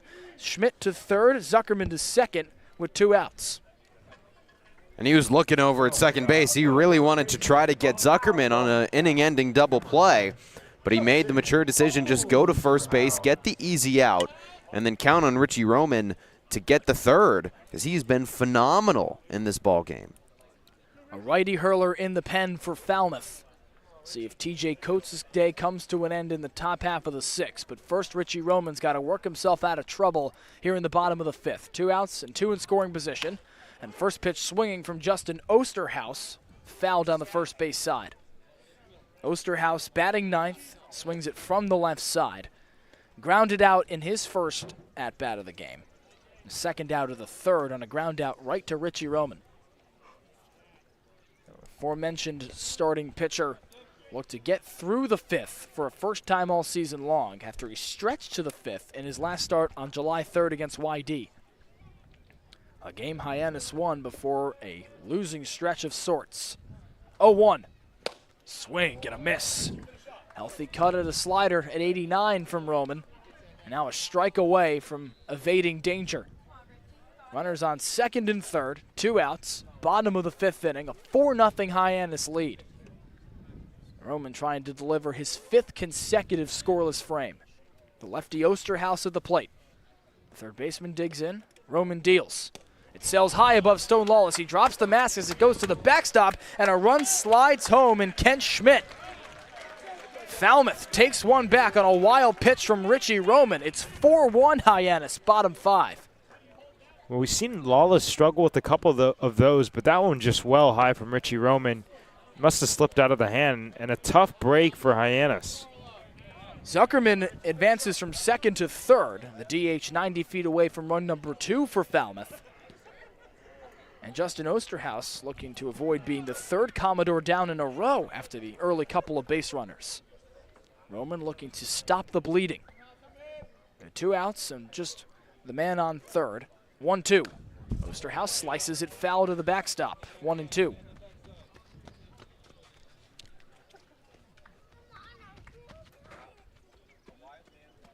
Wind as idle as it's been all game long off the flag just outside the Falmouth bullpen on the first base side. It's been blowing in the face of the batter for much of the game. 1-2. At the letters, it's high. 2 balls, 2 strikes. And that's the pitch that's really started to miss. The fastball is just well high. Could be a sign of a little bit of fatigue, but Richie Roman just hasn't been able to put it right over the heart of the plate like he had been early in these innings. Osterhaus stepped out of the box momentarily, readjusted his protective gear on his legs. Now the lefty digs back in, trolls the bat towards Roman, and rests it on his left shoulder. The 2-2. Swing and a miss, strike 3. Roman strands a runner on the base pass, but Falmouth does plate one across after a leadoff walk from Kent Schmidt. It's a wild pitch that brings them home. A 4-1 Hyannis lead headed to the 6th inning at Guff Fuller Field.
Time for the top of the sixth at Gov Fuller Field, and Jared Soltalamakia giving the ball to another righty in relief of TJ Coates. After 4 scoreless innings, he gives way to Jaden Waiwoda to try and stop the bleeding after a 4-run fifth from the Harbor Hawks. Waiwoda, a rising senior out of Holy Cross, making another appearance for Falmouth so far this season, and he relieves TJ Coates after a remarkable outing, Max, marred by a late slip-up. Yeah, it was just the 1 inning, and the Harbor Hawks had a couple big swings, but he went 5 innings, 6 hits, 4 runs, all earned, no walks, and 4 strikeouts. But it was really, as I mentioned, just 2 swings that really got to him at the end of the night. And just his first appearance here on the Cape, excuse my mistake there, Graham, but he did have himself a good season for the Crusaders. He did. He started every game that he appeared in with Holy Cross this last season. 16 appearances, 16 games started, so a little bit of a different role for him coming in as a reliever. But he had 3.63 ERA over 84 and a third pitched. He walked 28, struck out 80. Strikeout pitcher when he's hot. Waiwoda takes over for Coates after really great start to the outing, as Max mentioned, that tumultuous fifth. And now 2, 3, and 4, beginning with the lefty Ryan McKay. First ball from Waiwoda, drifts outside, 1-0. McKay 1 for 2 thus far in the game. A single to start the game. He was caught stealing. And fly out to left in the 4th. Now he tries to further a 3-run lead for the Hawks here in the 6th. 1-0. It's chopped over the pitcher to second. Schmidt fields with the backhand, turns and throws to first in time for out number 1. Second straight time Ryan McKay's been retired in this game. It's the first out of the 6th. And that's kind of what we've seen from Ryan McKay in recent games. There's been times where he'll get a really early hit or even a couple of really early hits, but then through the middle innings, through his middle at-bats, he kind of goes a little bit cold. I mean, he's still obviously producing and getting hits like no one else, but the middle innings he needs to clean up. First pitch to the lefty, Gabe Camacho skips into Bear Harrison, 1-0. And that was certainly the case yesterday for McKay. He went from 2 for 2 to 2 for 6 after a pair of singles in the first 2 innings. Grounded out every other time along with a strikeout. The 1-0. Fastball on the outer corner, it misses, 2-0. And that can be really, really frustrating for hitters, but he doesn't seem to let it affect him on a day-to-day basis. He comes back the next ball game and just picks up right where he left off with a couple hits. Lefty first baseman Camacho versus the righty Waiwoda. The 2-0. Fastball outside, 3-0. The first 3-ball count of the outing for Jaden Waiwoda. After that, didn't truly tag TJ Coates in that 5th inning. It was a single followed by a couple of quick outs after Stone Lawless got on base in the first pitch. Charlie Bates brings him home with an RBI single into a second base take. Hayden Federico, after a first strike of the count from Waiwoda to Gabe Camacho. It was Hayden Federico liking out an infield single that made Sawyer Black's home run a 3-run shot to put Hyannis up 4-1 in this top of the 6th. 1 out, no one aboard for the lefty Camacho. The 3-1. Fastball inside, ball 4. Camacho works a first walk of the game for Hyannis here in the 6th, and he's the first runner aboard. And that's only his first walk of the season. He's been a hit or miss, swing or miss kind of guy, but this time works it with a really, really good eye. Camacho to that point, Graham, 9 hits and 8 strikeouts this season. A .237 average for the UC San Diego Trident. Now it's Stone Lawless, the righty. He takes the first ball on the outer corner. The breaking ball clocks at 77 for Waiwoda. It was Lawless that got it started in that 5th with a single on the first pitch. And as aforementioned, Charlie Bates brought him home. 1 out, just Camacho on first, trying to further a 3-run lead here in the top of the 6th. 0-1. Fastball right over the heart, strike 2. Falmouth and Hyannis tied atop the West Division at 21 points apiece. So the winner of this game will leave Gov Fuller Field tonight as the leader in the West. 0-2, off goes the runner. Harrison springs out of his crouch but loses the ball on the transfer, and Camacho's got himself a stolen base. That's the first stolen base for Hyannis since the Brewster game. They didn't even try against Bourne, and that was a large part of their identity through June, was stealing bases. They stole the most bases in the Cape League through that month, and then they've kind of gone quiet, just haven't tried it. 1-2. Lawless takes a breaking ball outside, 2-2. Just the second of the season for Gabe Camacho. Mentioned he hasn't walked a lot, didn't walk at all to that point. Hasn't gotten a chance to steal a whole lot either. 1 out, he's the lone man aboard at second base. 2-2. Lawless chops it in his direction towards short. Adrian Lopez gobbles it up, fires to first in time for out number 2, while Camacho goes station to station. He's 90 feet away from run number 5. And that just shows you how important the stolen base was for Camacho, because if he's on first base there, that's a tailor-made 6-4-3. Keeps the inning alive for Jeff Luigi, who's had an interesting day to say the least. In the second, he singled off TJ Coates, but was doubled off because he failed to tap second base on his way back after a flyout from Ray Velasquez. First ball to him with 2 outs, a chop, broken bat single, booted by the first baseman Schmidt. It goes into right field, and that brings the run across for Gabe Camacho. Ken Schmidt makes a mistake that brings across a 5th run for Hyannis. And it was a tough play regardless. Ken Schmidt had to get it on a really tough hop. It was kind of right in the dirt, and he did a good job of going down to up, but he just didn't get his glove in the right spot. That was going to be really, really tough no matter who hit it, where it was hit. It's just a tough bounce to get it on. Ray Velasquez digs in as Luigi has kept the inning alive. First ball inside is 2 outs. Now Hyannis will look to do something it's done well when it was winning games.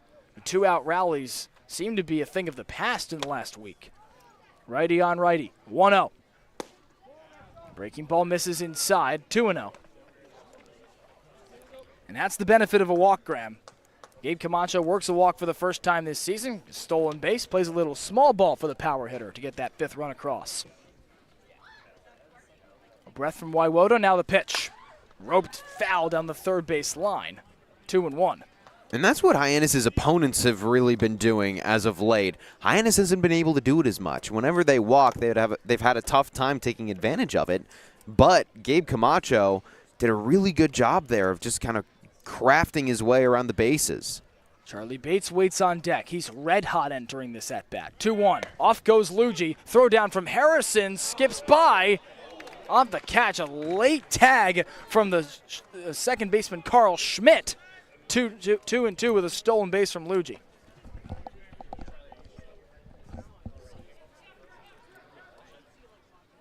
Two stolen bases in this inning. We've already seen the effect of the first one as Camacho just played it a moment ago. And now Luigi brings himself into scoring position with 2 outs. 2-2 count upcoming to Ray Velasquez. Takes a step out of the box. Spits in front of it. Taps his feet with his bat. Now digs into his crouch. Infield shifts him heavily to pull. Righty on righty. 2-2. Sails in and he lifts it to the first base side. Kent Schmidt backs up. Makes the 3rd out in right field. But that's not before Hyannis brings a 5th run across. An error. Jeff Luigi gets on base, and that brings home Gabe Camacho after he walks, steals a base, and then comes home. And Hyannis goes up 5-1 as we enter the bottom of the 6th.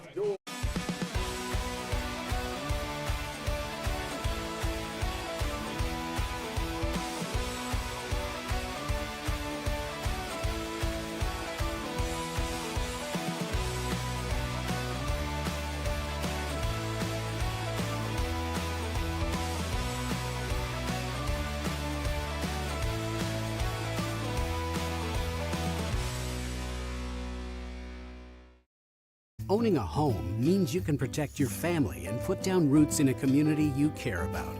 It gives you a place to celebrate the joys of daily living and be together during tough times. But for many on Cape Cod, home ownership is slipping further out of reach. Help make sure the American dream is available to the teachers, public safety professionals, and all the other people who make the Cape a special place. Visit capehousingmatters.org to find out more. Well, each pitcher's day ends after 5 innings, and Richie Roman's ends with a lot less runs on the board than did TJ Coates. It's 5-1 Hyannis as we go bottom 6 here at Gov Fuller Field. And taking the ball from the righty Richie Roman, it's Hunter Dietz, the lefty out of Arkansas. Hasn't played a ton of baseball, and that's to say he barely played for the Hogs this past spring, as Dietz, a mid-season arrival for Mitch Carricker, rising junior at Arkansas. In just 2 seasons, he has played a total of 1 2/3 innings, and so now the Cape becomes a golden opportunity, Graham, for him to get some experience he hasn't had at Arkansas. That's exactly right, and we saw him shake a little bit of the rust off in his first appearance at Brewster. He allowed 2 hits and 2 runs. Both of them were earned over 1 inning, but he showed a lot of good stuff during that 1 inning. Through 20 pitches, 10 of them were strikes, so he was doing a pretty good job of finding the zone. It was just every now and again it was a little bit wild, and he couldn't really get it back. And then when it was a strike, sometimes the players that he was going up against saw it out of his hand really well. So some of that is you got to tip your cap to your opposing players, and some of it is just getting your command back a little bit. And like you said, he hasn't pitched a lot in quite some time, so he's still trying to shake some rust off. He's also a bit fresh. He hasn't pitched since July 2nd against Katuitt. And in that outing, it went okay for him, Max, but a great start for Richie Roman as Ken Schmidt comes to the plate. 5-6-7 due up for Falmouth. First pitch from Dietz, a fastball that sails above the letters of Schmidt. 1-0. This is the leadoff man, Carl Schmidt. Max, I appreciate you correcting me. No relation between Kent and Carl. 1-0 is beneath the knees for ball 2.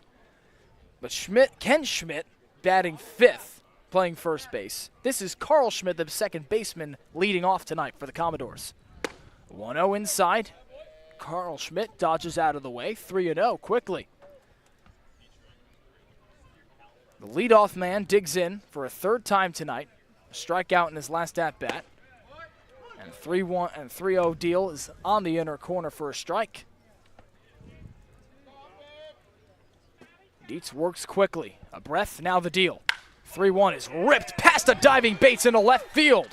And Carl Schmidt, a leadoff man, reaches with no one out in the bottom of the 6th after a single. Yeah, it was hit really hard. Got extended on a fastball. 3-1. Arguably the best hitter's count possible. And that one just left well over the middle of the plate by Hunter Dietz, not where he wanted it. Now the 2-man Antonio Morales digs in after the leadoff single from Carl Schmidt. The right fielder's 0 for 2 tonight, but he torched Hyannis the last time these two teams met at Gov Fuller Field. A man on and no one out, the pitch. The lefty Hunter Dietz deals inside, 1-0.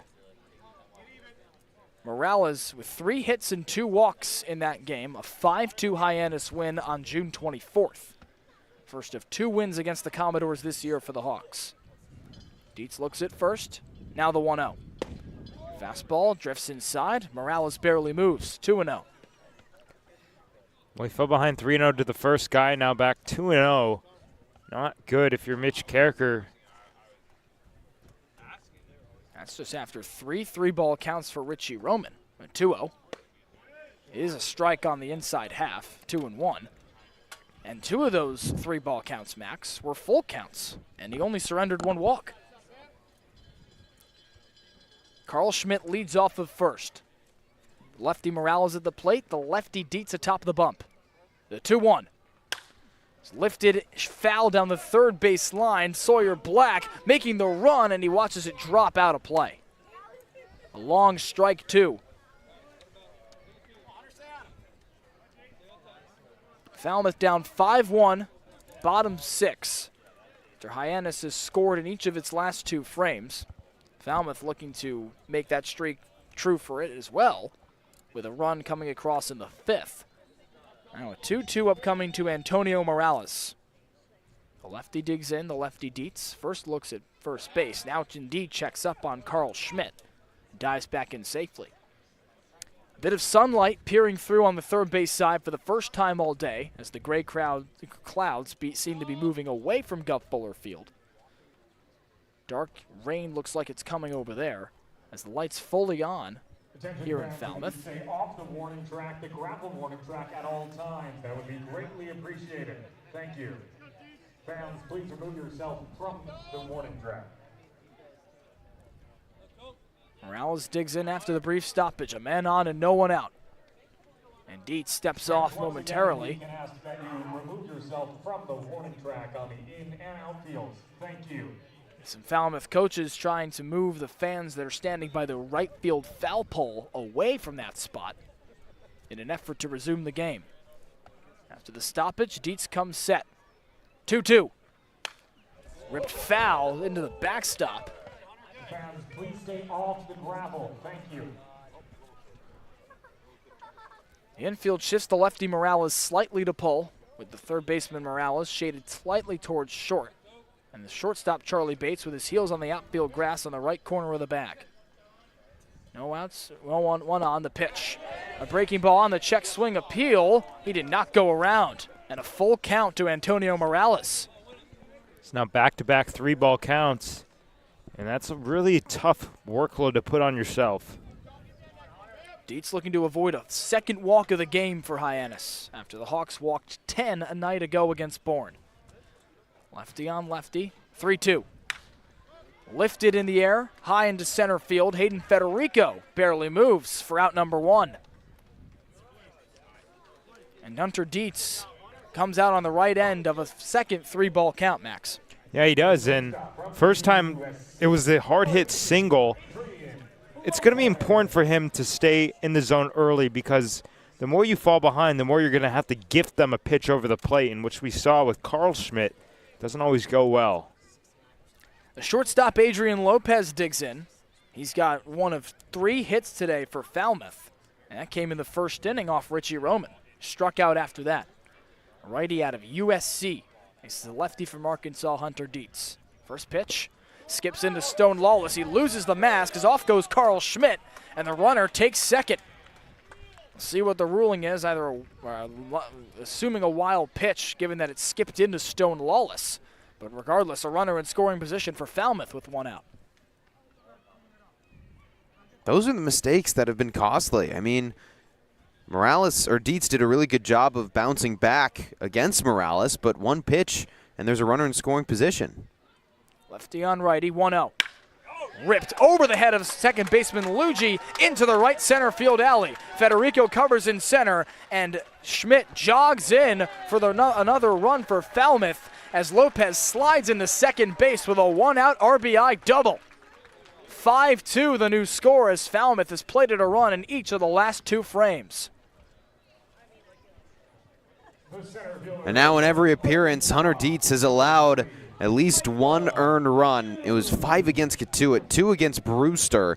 He's just having a really, really tough time keeping his sheet clean. Batters were seeing him really well. A whole new ball game as Micah New comes to the plate. Falmouth has slashed the deficit to 3 in this bottom of the 6th. First ball, a fastball right on the inside corner, 0-1. New entered the game as the league's leader in OPS, transferring from Marshall to Arkansas as it was announced last night. He digs in for a 3rd time today. Dietz with a breath. Now he comes set, glove at his belt. He peers at second and fires. Swing and a miss. New down 0-2 after a couple of strikeouts in the early goings of this game. Both swinging, both on 0-2 or a 1-2 count. With 1 out and a man on, his Commodores have just clawed back in it. 5-2 the new score, bottom 6. 0-2. Swing and a miss, strike 3.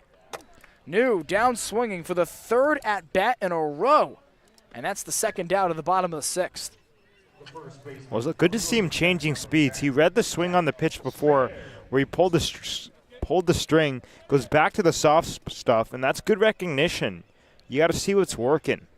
And that's a guy in Micah New that has more hits than he does strikeouts coming into this game. 27 hits. Those are just the 18th, 19th, 20th, and 21st strikeouts of the season for the incoming Arkansas Razorback. The lefty Kent Schmidt to the plate. First ball outside, 1-0. Schmidt, the first baseman, swings it from the left side. He's in the 5-hole tonight after he started the rally for Falmouth in the 5th with a leadoff walk.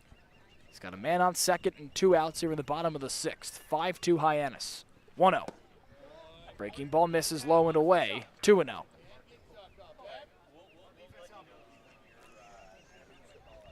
The catcher, Stone Lawless, pops out of his crouch momentarily. Now sets back in. As does Kent Schmidt in the lefty box. The lefty Dietz set atop the bump, works exclusively from the stretch. 2-0. Fastball clips the knees. Strike one. Really good pitch there and a really good frame from Lawless. It was right at the knees, kind of in that buffer zone, but Lawless gave it a really good frame. Ryan Zuckerman waits on deck, the righty, if Kent Schmidt can extend this inning. 2-1.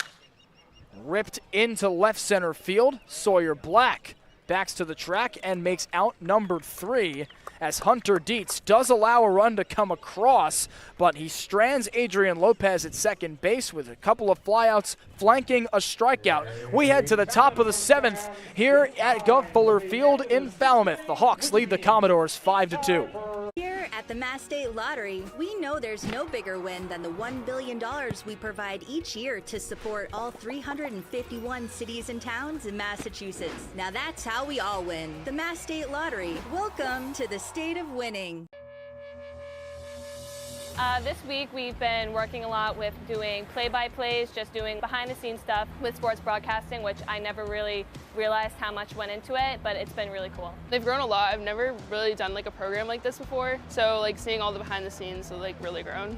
I've learned how to really just gain confidence in my play-by-play speaking, and I've learned more terms here when it comes to directing and producing, and I've just had a great time with John Rook. Doing the play-by-play stuff and all that, being with a guy like John Rook, understanding what like the major kind of entails doing this camp, just really a preview for what you do here at Dean or any other college doing broadcasting, so I'm definitely more prepared to make this a job of mine.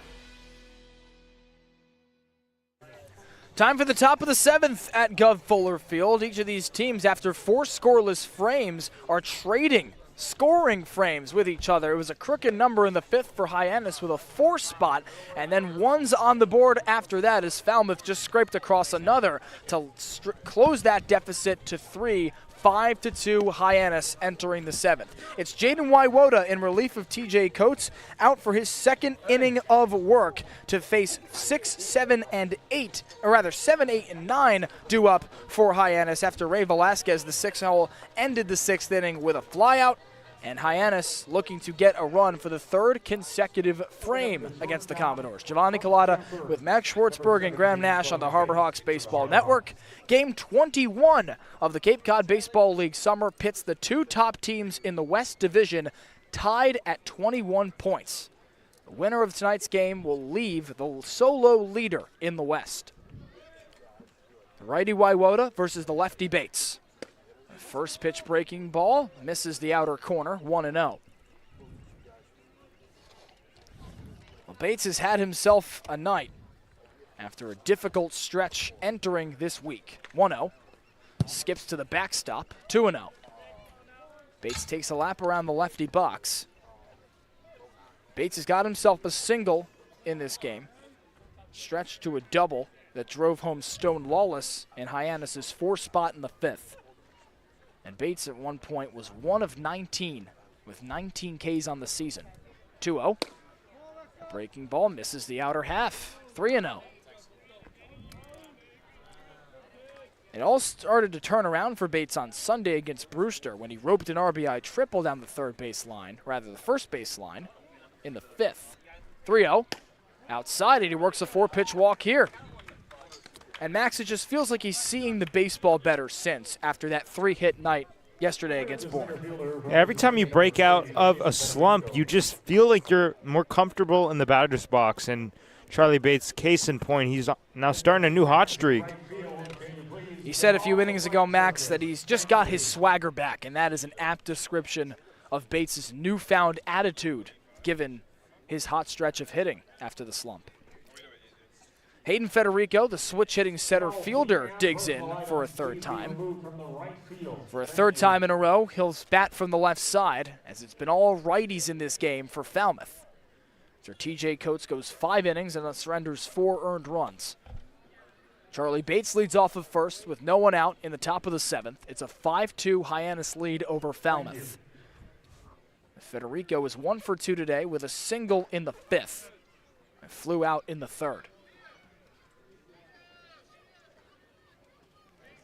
After a brief stoppage and an effort to remove fans from the track on the first base line by the foul pole in right field, Federico digs in. Righty Waiwota versus the lefty Federico. A man on and no one out. Now breath in the first pitch. Breaking ball misses low and inside, 1-0. It's now 5 straight balls to start the inning. I guarantee you Federico's taken here. And Federico, a player that worked walks early this season for Hyannis with 6 in 5 games to lead the Hawks. A check up on first, Bates dives back in safely. And Federico, not one you'd expect to walk a lot. He started his college career at Ole Miss on an 11-game hitting streak, en route to a first-team all-freshman selection in the SEC. Off goes Bates on 1-0. This one is lifted into left field. A sliding grab in foul territory from Tristan Salinas. And a long out number 1 for Hayden Federico as Bates has to go back to first. Well, he was shaded towards the left center field gap with the left-handed Federico at the plate. An impressive play from Salinas. He had to run a long way right there. Now comes the guy who hit the home run last time up. And to close the book on Federico is Sawyer Black, the lefty left fielder, digs in after a 3-run home run in the 5th. He's now only at 10 walks in 15 games. After that 6 in 5 led Hyannis. The 9-man Sawyer Black broke open this game with a 3-run blast in the 5th. He's got a man on and one out here in the top of the 7th, 5-2 Hyannis. The righty Waiwota shakes the first sign, now fires. The fastball paints the inside corner, 0-1. And a first strike dished from him in this outing, or in this inning rather. He went through the 6th inning in relief of TJ Coates, 2 above the minimum. He's already gotten out here as well after the fly out from Federico. 0-1. Off goes Bates. Black lifts this into left center field. And the center fielder, Micah New, makes out number 2. Could be a couple hit and runs potentially right there because it wasn't 2 strikes. He didn't have to swing. And Bates got a pretty good jump on that last pitch. So I'm not sure it was a hit and run because if it was, they're obviously going to be trying to hit the ball in the ground, avoid anything in the air. He was off and running on Federico's flyout as well. That's exactly how Hyannis has gotten each of its first 2 outs in this inning. 1 to left, 1 to center. Now let the order for Jason Walk. Takes a first pitch breaking ball on the inside corner. It clips for strike 1. 2 outs. Walk will try not to strand Bates on first base after Hyannis stranded 17 runners a night ago in a 12-6 loss to Bourne. 0-1. Tap to the backstop, 0-2. Bates another starting to stop this time. Maybe just trying to get into the head of Waiwota. Anything he could do to take the pressure off the guy at the plate. Gabe Camacho stole the Hawks' lone base of the night in the 6th. And Bates eager for a second here. With 2 outs, he's the lone man aboard. 0-2. Off he goes. Walk lifts this to third, backing Osterhaus into foul territory. He makes out number 3.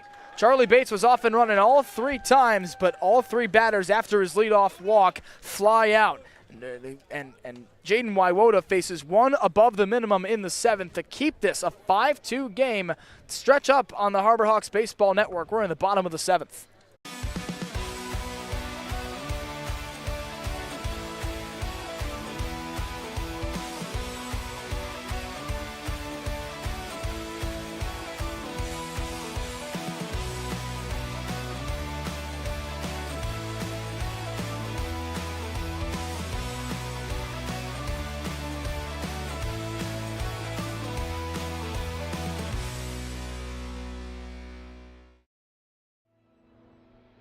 Your future begins at Dean College. Make a difference.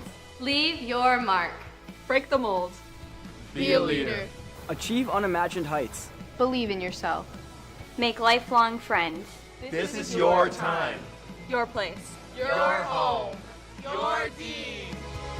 It all starts here at Dean College.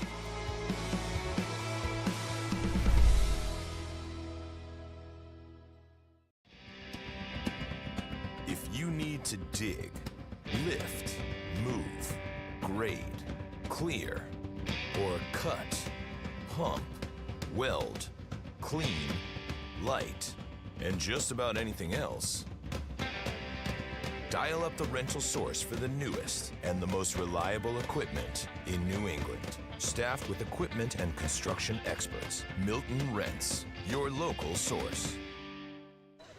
Hope you got up and stretched along with us on the Harbor Hawks Baseball Network. We're in the top half of the 7th. Hyannis held scoreless for the first time since the top of the 4th by Falmouth righty Jaden Waiwota. It's a 5-2 Hyannis lead entering the bottom of the 7th. Still the lefty Hunter Dietz on the mound in relief of Richie Roman. He's got 6, 7, and 8 due up for the Commodores after Falmouth has scraped across 2 runs in each of the last 2 frames in response to Hyannis' explosion. Giovanni Collada, Max Schwartzberg, Graham Nash with you on the Harbor Hawks Baseball Network. And Max, this is a promising sight from the Hawks given the recent skid. It really is, and of course there's a lot of baseball to be played, but what you like to see is after the offense has scored, while the pitching has given up runs both times, they've still locked it down and avoided the crooked numbers, the big inning, which is something they couldn't say yesterday. Hyannis struggled with runners in scoring position against Bourne last night. 4 of 21 for a 190 clip. They're batting .227 with runners in scoring position for the season. That's 7th in the Cape League. And listen to this. Hyannis is last in the league with a .071 average with runners on 2nd and 3rd. Not all too different runners in scoring position, but still with a lot of ducks on the pond, they haven't been able to bring them home. And it's surprising because they still lead the Cape League in batting average and OPS, but a lot of that with guys on first base or the base is empty. We've talked about it over this losing streak. The Harbor Hawks largely have just missed out on the big hit. And even weirder, Max, Hyannis is the only team in the West Division entering this game with a plus run differential at +15. Falmouth is next closest at -2. And the aforementioned Commodores send 6, 7, and 8 to the plate, beginning with the righty Ryan Zuckerman. And he claps the first pitch, foul territory down the first base side. Long run for Camacho as it bounces in front of the Falmouth bullpen. Long strike 1 for Ryan Zuckerman. There's 1 for 2 today, with a single his last time up that brought home a run in Kent Schmidt after a leadoff walk. That was in response to Hyannis' 4-run inning in the top of the 5th. He struck out in the 2nd. The righty ready, the lefty Dietz comes home.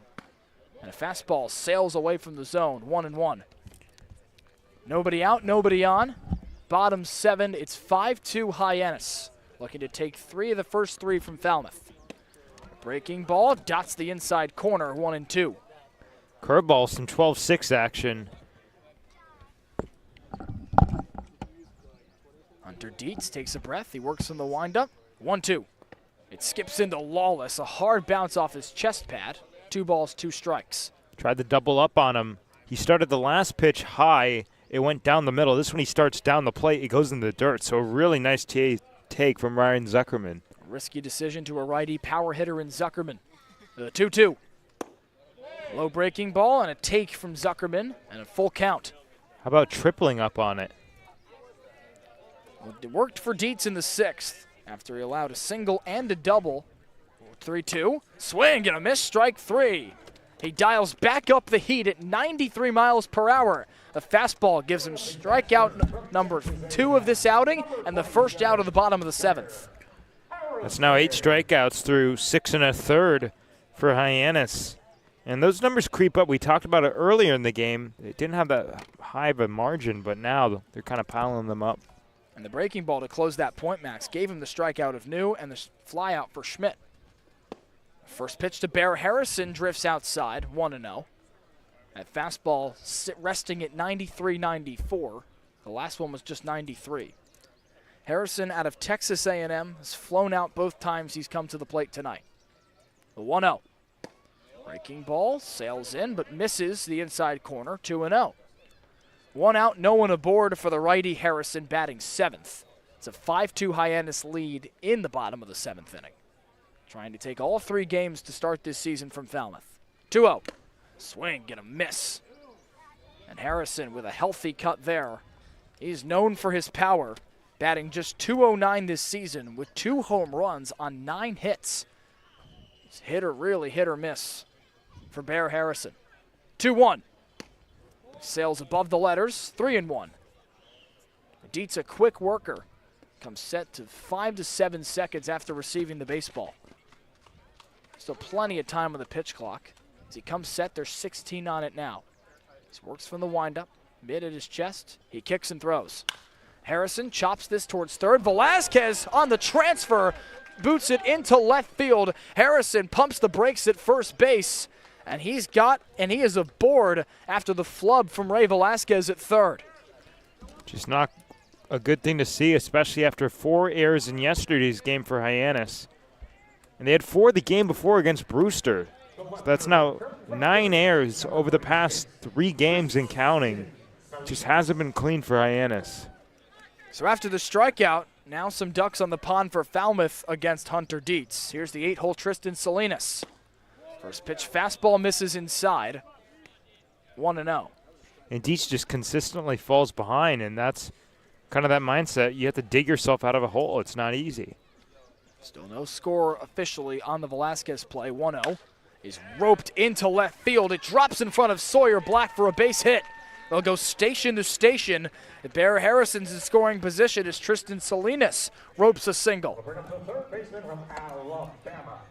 And officially an error on Ray Velasquez at third that allows Bear Harrison to reach Max and now move into scoring position with 1 out.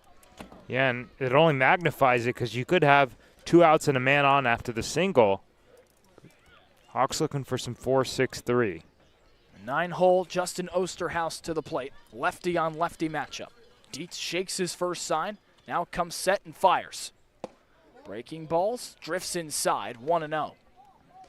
He's fallen behind in each of the last 3 counts, and that explains the damage along the base pass after the leadoff strikeout.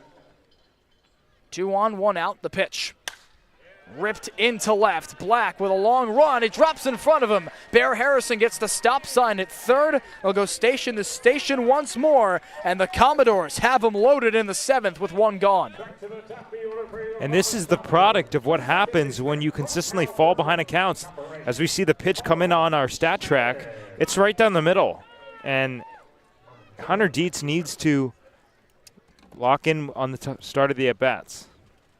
Just a guy warming in the Hyannis bullpen. Out comes the pitching coach Blaze Martinez to have a quick discussion with Hunter Dietz.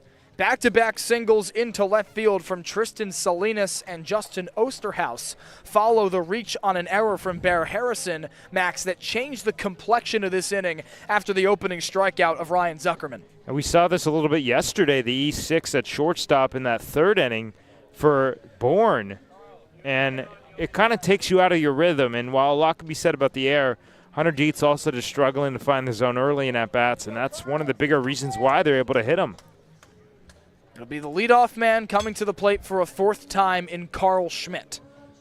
He's got 1 hit, came in the 6th, and was eventually plated off an RBI double from Adrian Lopez, who's in the hole. Bases loaded, 1 out. Dietz has his sign, now delivers. The fastball clips the knees for strike 1. Clocks at 93 to Schmidt, who's also struck out and flown out tonight. The righty digs in, playing second base. The lefty Dietz breathes, now fires. Fastball gets away from Lawless. Harrison comes in from third, and he jogs in safely for a 3rd run for Falmouth.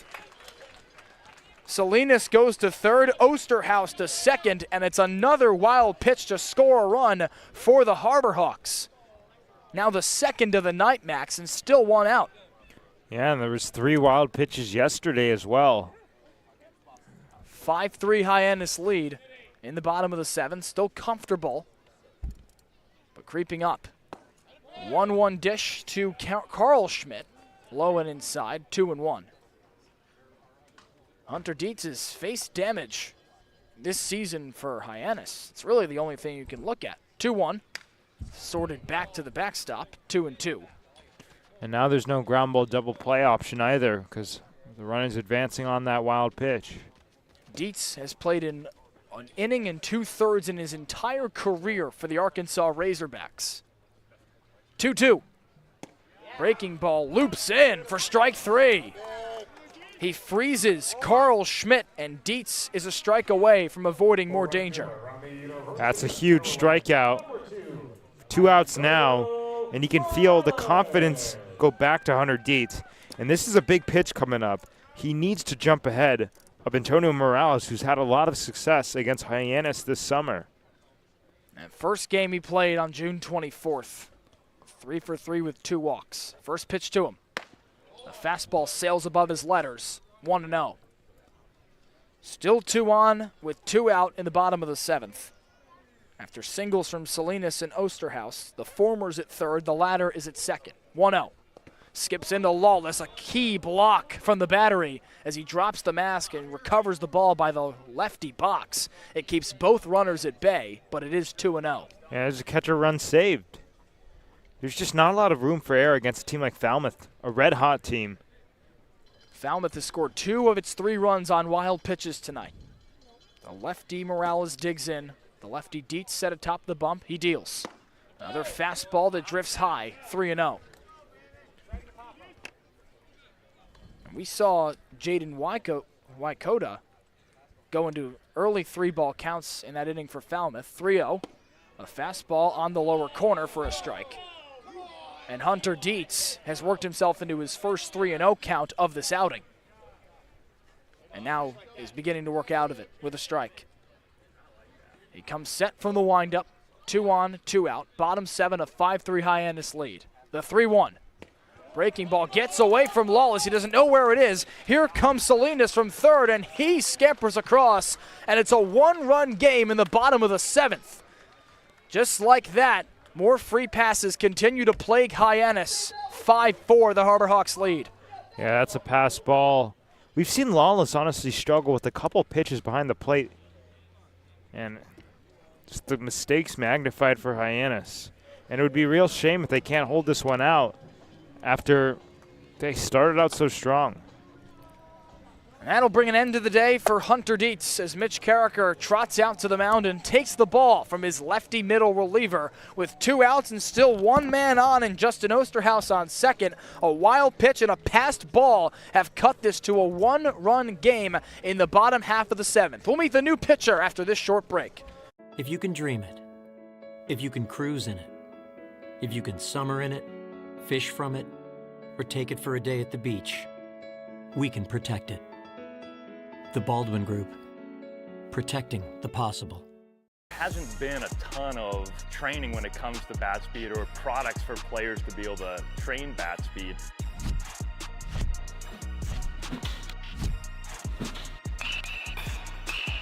You can improve your bat speed and reach your goals working 10 to 15 minutes a day on this a couple of times a week. That's a no-brainer for every player.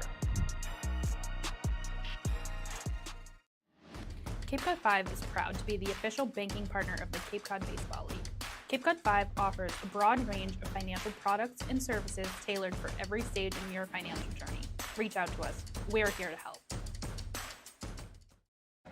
A new pitcher toes the rubber for Mitch Carricker after, in relieving Richie Roman, Hunter Dietz through 1 2/3 innings allows this to become a 1-run game in the bottom of the 7th for Falmouth. The Commodores have scored in each of their last 3 frames with a couple of runs coming across in this bottom of the 7th inning thanks to a wild pitch from Hunter Dietz and a passed ball from Stone Lawless. And relieving him is the righty out of Oregon State in Zach Edwards, Graham, who makes yet another appearance here on the Cape. Yeah, Zach Edwards, he got off to a really hot start against YD, actually got the win, pitching for 1 inning, no hits, no runs, struck out 3, didn't walk anybody, but like Hunter Dietz, he struggled against Brewster on the 6th. 2 1/3, 3 hits, but he held it to only 1 run coming across. He did walk 1 and struck out 2, but he's in a tough situation now. It's a 1-run ball game, not something he faced in either of his first 2 appearances, and the tying run is 90 feet away. Just like that, it seems, Graham, after Hyannis exploded for 4 runs in the top of the 5th after the teams traded scoreless frames for 4 innings. A 3-run shot from Sawyer Black broke this game open, but credit Falmouth for scraping across runs in each of the ensuing 3 innings to claw its way back into it. And that ends the day for Hunter Dietz. The line's still not finalized after 1 2/3 innings, but he allows 4 hits, 3 runs. We'll see how many are earned. He's still responsible for Justin Osterhaus at second base. Or rather, he's moved to third. He's still responsible for Justin Osterhaus at third base. He's allowed 1 walk and struck out 3. But up comes one of the hottest hitters in the order for Falmouth in Adrian Lopez. He's also got Antonio Morales at third, or at first, rather. With 2 outs and 2 on. Edwards' first pitch. Off goes the runner. It's chopped towards short. Bates tries to field on the short hop, and he boots it, and that allows Osterhaus to come home, and Falmouth has tied this game. A 5-5 score in the 7th after a crooked number in this frame from Falmouth, and it's been marred by free passes from Hyannis. An E6 on Charlie Bates, and that brings the run across with 2 on. And that's how it's all happened. That's what this slow stretch for Hyannis has looked like. A lot of errors turning into runs for opposing teams. Here's Mike Anu, a righty batting cleanup among the more dangerous hitters in the league. He struck out 3 times tonight. Runners on first and second with 2 gone. Edwards looks, now fires. First pitch fastball just misses inside, 1-0. Morales is on second after he reached on the passed ball, or rather on the fielder's choice. Adrian Lopez on first after that error and short from Charlie Bates. 1-0. It's tapped by the pitcher to the second baseman, Luigi. He gobbles it up, lofts to first in time for out number 3. Falmouth brings across 3 on an inning marred by free passes for the Harbor Hawks. Zach Edwards does allow a run to come home. It'll go on the register of Hunter Dietz, but Falmouth has tied this game in the bottom of the 7th. We head to the top of the 8th with a brand new ball game here on the Harbor Hawks Baseball Network. You can make any bat feel lighter by adding a velo puck knob. Instead of having to go get a whole entirely new bat, you can simply add the puck to it. Players can use this with any bat. It's basically going to shift the weight of the bat a little bit more towards the hands. Players are able to hit the ball a lot harder just by simply adding the puck on.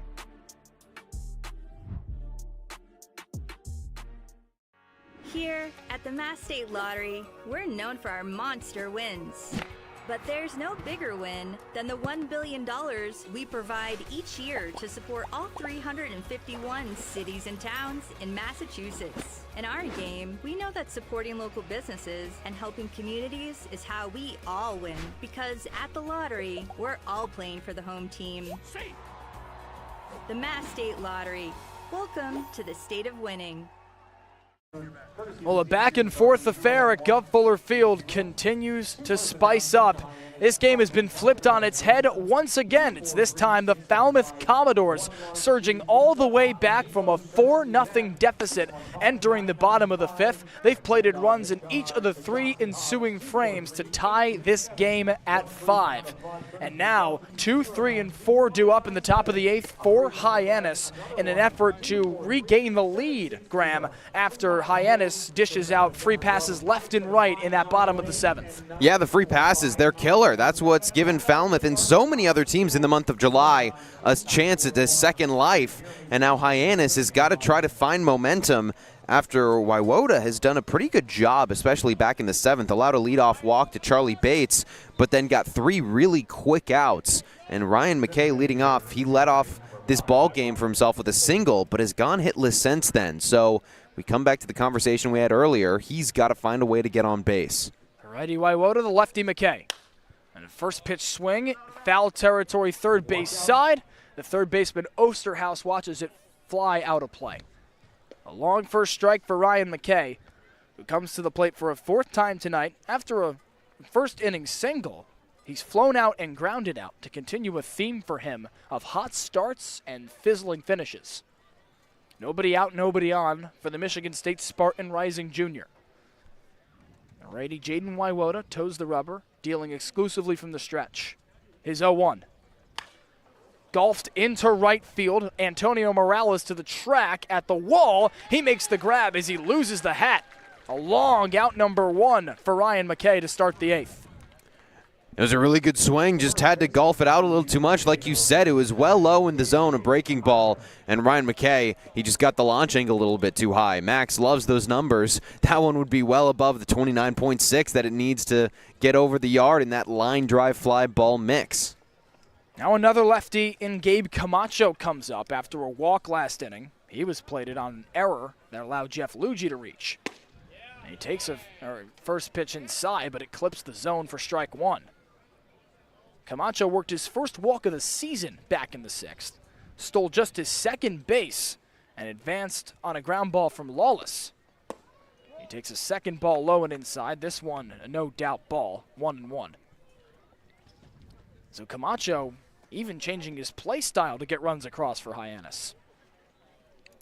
Now a stoppage from the home plate umpire. He points down to the foul pole as fans are crowding the gravel track by the right field foul pole. The entire infield looks to that corner as the fans vacate that premises. It's a lefty in the bullpen warming up for Jared Saltalamacchia in Falmouth. He's got a righty and Jaden Waiwoda atop the bump.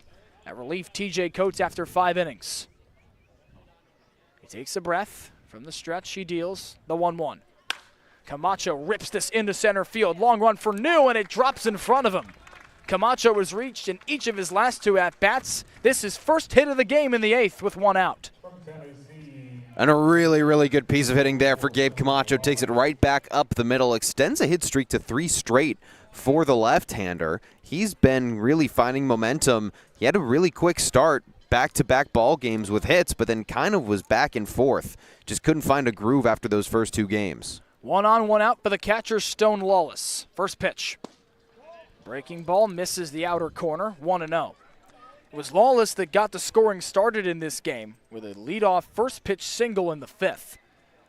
Charlie Bates roped an RBI double to bring him home for the first run of the game. Camacho on and 1 out. 1-0. Slices it foul over the Falmouth dugout, first base side. A ball and a strike. And that came off of Camacho's bat at 100 miles per hour. He really got all of it, just sent it right back up the middle. That was a hard hit ball. You've seen Camacho's power in batting practice. He loves to fly that scoreboard at McKeon Park in right center field. Righty on righty, Waiwoda with a breath. Now the delivery. A breaking ball misses the outer half, 2-1. For Lawless, that first inning first pitch, or that 5th inning first pitch single, not an irregular occurrence. He roped a home run in his second game against YD on the 29th. 2-1. Swings through the fastball, 2-2. And that also came on the first pitch for Lawless. Just an overwhelming theme of an ambush tactic for Hyannis across this season, win or lose. Yeah, it's been pretty much everyone. I mean, Matt Mura obviously comes to mind. He's the one that sticks to it the most, but all of Hyannis, it seemed, when it was on its best winning streaks, was swinging really early. 2-2 offering. Breaking ball outside, and Lawless watches it to run the count full.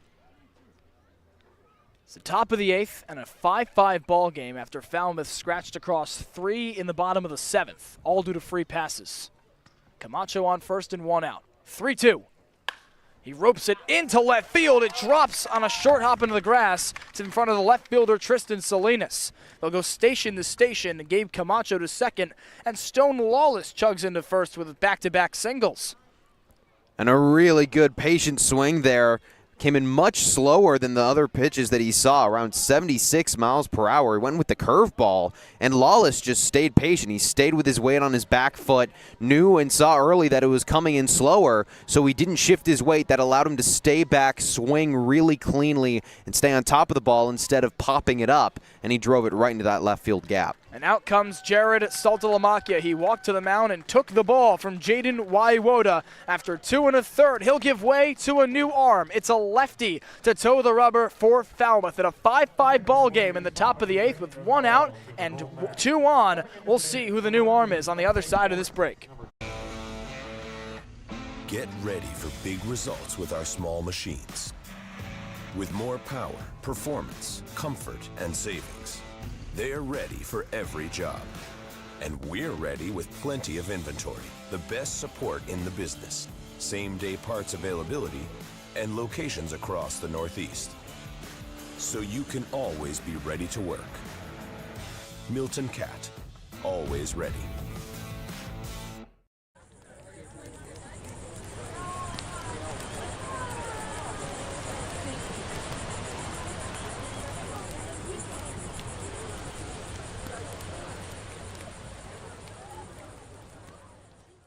If you can dream it, if you can cruise in it, if you can summer in it, fish from it, or take it for a day at the beach, we can protect it. The Baldwin Group, protecting the possible. Well, now each team making a pitching change in each of the last two frames, and for Jared Saltalamacchia and Falmouth, it's the lefty rising senior out of Wake Forest, Zach Johnston, who has already come into a game against Hyannis this season. On the 28th, back home at McKeon Park, he stretched 1 1/3 inning with 1 hit allowed, 2 walks, and 3 strikeouts in that fog-shortened game. And now the Wake Forest Demon Deacon Graham comes in to face the heart of the order in this 8th inning. It's the heart of the order with a couple guys already on. Ryan McKay flew out to start the inning, but then Camacho and Lawless with back-to-back singles. So only 1 out and a man in scoring position in a tie ball game. This is a really big spot in the top of the 8th inning. Johnson's going to have his best stuff. Face the lefty Jeff Luigi in the 5-hole rather. The 6-man Ray Velasquez on deck. As aforementioned, Gabe Camacho on second, Stone Lawless on first after back-to-back singles following a flyout from Ryan McKay. The lefty's first ball. Paints the inner corner for a strike. And this is a much different look for Hyannis hitters. TJ Coates and Jaden Waiwota, both righties. This is the first lefty that they've seen from Jared Saltalamacchia. He works exclusively from the stretch. Zach Johnston comes home. A breaking ball locates on the inner half. It's 0-2. And as we know, this is a lefty-heavy lineup for Hyannis. So honestly, kind of surprised that Saltalamacchia didn't go with a left-hander earlier. 5 natural lefties in the order for Mitch Carricker. 2 switch hitters as well. With 1 out and 2 on the pitch. Swing and a miss, strike 3. 3 pitches from Zach Johnston and already a strikeout, and it's a big one. It's the second of the 8th. Well, there's that left-on-left slider, so difficult. And as Graham mentioned, just the first look from a left-handed pitcher, Luigi just looked uncomfortable, but you got the favorable matchup with Velasquez. His first strikeout for Hyannis hitting since the 5th inning, and just the 5th of the game for Falmouth. Here's the righty Ray Velasquez with 2 on and 2 out. First pitch to him. Skips in to the battery Bear Harrison for ball 1. Johnston throws from a very low arm slot. Rather lower than any of the Hyannis hitters would be used to. Boasts a pitch mix of largely fastball slider at 65%. 1-0, locates on the inner corner, 1-1. I mean fastball and then fastball first, then slider. 65 for the fastball, 30 for the slider. He's got a changeup as well, but seldom uses it. 2 on and 2 out for Ray Velasquez, the righty third baseman. A glance back at second, now the 1-1. Fastball locates at the letters, 1-2. Velasquez takes a brief step out of the box. 0 for 3 today, entering this at-bat, trying to break a cold spell. Johnston's 1-2. Drifts inside. 2 balls, 2 strikes. And for Johnston, we're getting out of this inning would send it to the bottom of the 8th for a Falmouth squad that's plated runs in each of the last 3, including a game-tying 3 runs in the bottom of the 7th. Johnston a strike away. 2-2. Swing and a miss, strike 3. Johnston evades danger for Falmouth. Comes in and makes quick work of Hyannis with back-to-back strikeouts. After the singles from Camacho and Lawless, the Hawks strand them both, and we've got a 5-5 ball game headed to the bottom of the 8th between Hyannis and Falmouth. When it comes to delicious food, the best place to start is with great appliances. And Cam Appliances is your one-stop shop for any budget with brands like Thermador, Viking, Bosch, GE, and so much more. Cam Appliances, sales, delivery, installation, and service in the heart of your home with locations in Hyannis, Nantucket, and Hanover.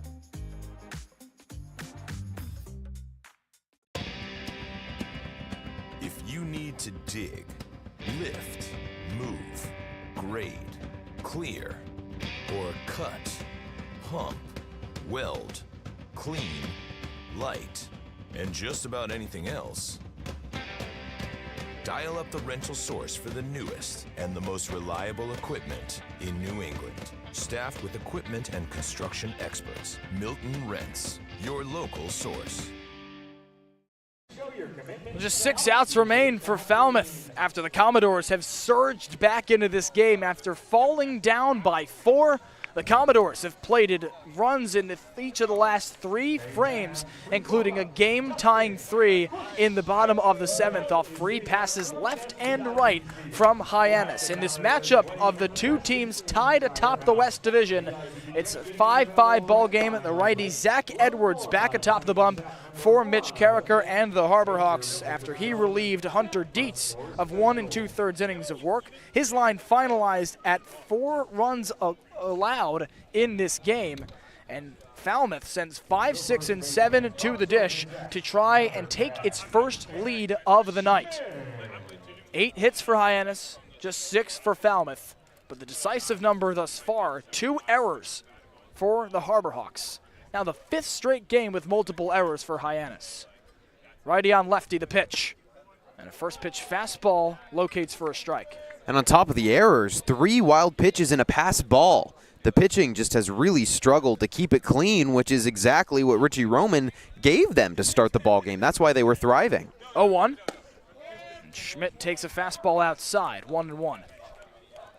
The free passes have marred this recent losing streak for Hyannis. An 0-3-1 mark in the last 4 games. 1-1 deal, check swing. On the appeal, he went around, 1-2. 10+ free passes in each of the last 3 games for Hyannis. Yesterday against Bourne, 10 walks, 3 hit batsmen, and 4 errors. Edwards has his sign, the pitch. The breaking ball misses the upstairs corner, 2-2. And 44 walks for Hyannis pitching over the last 8 games. That is a recipe for disaster, frankly. Game against Brewster as well. 5 walks, a hit batsman, and 4 errors. The 2-2. Swing and a miss, strike 3. It's the first K of the outing for Zach Edwards in relief of Hunter Dietz. It's also the first out of the bottom of the 8th.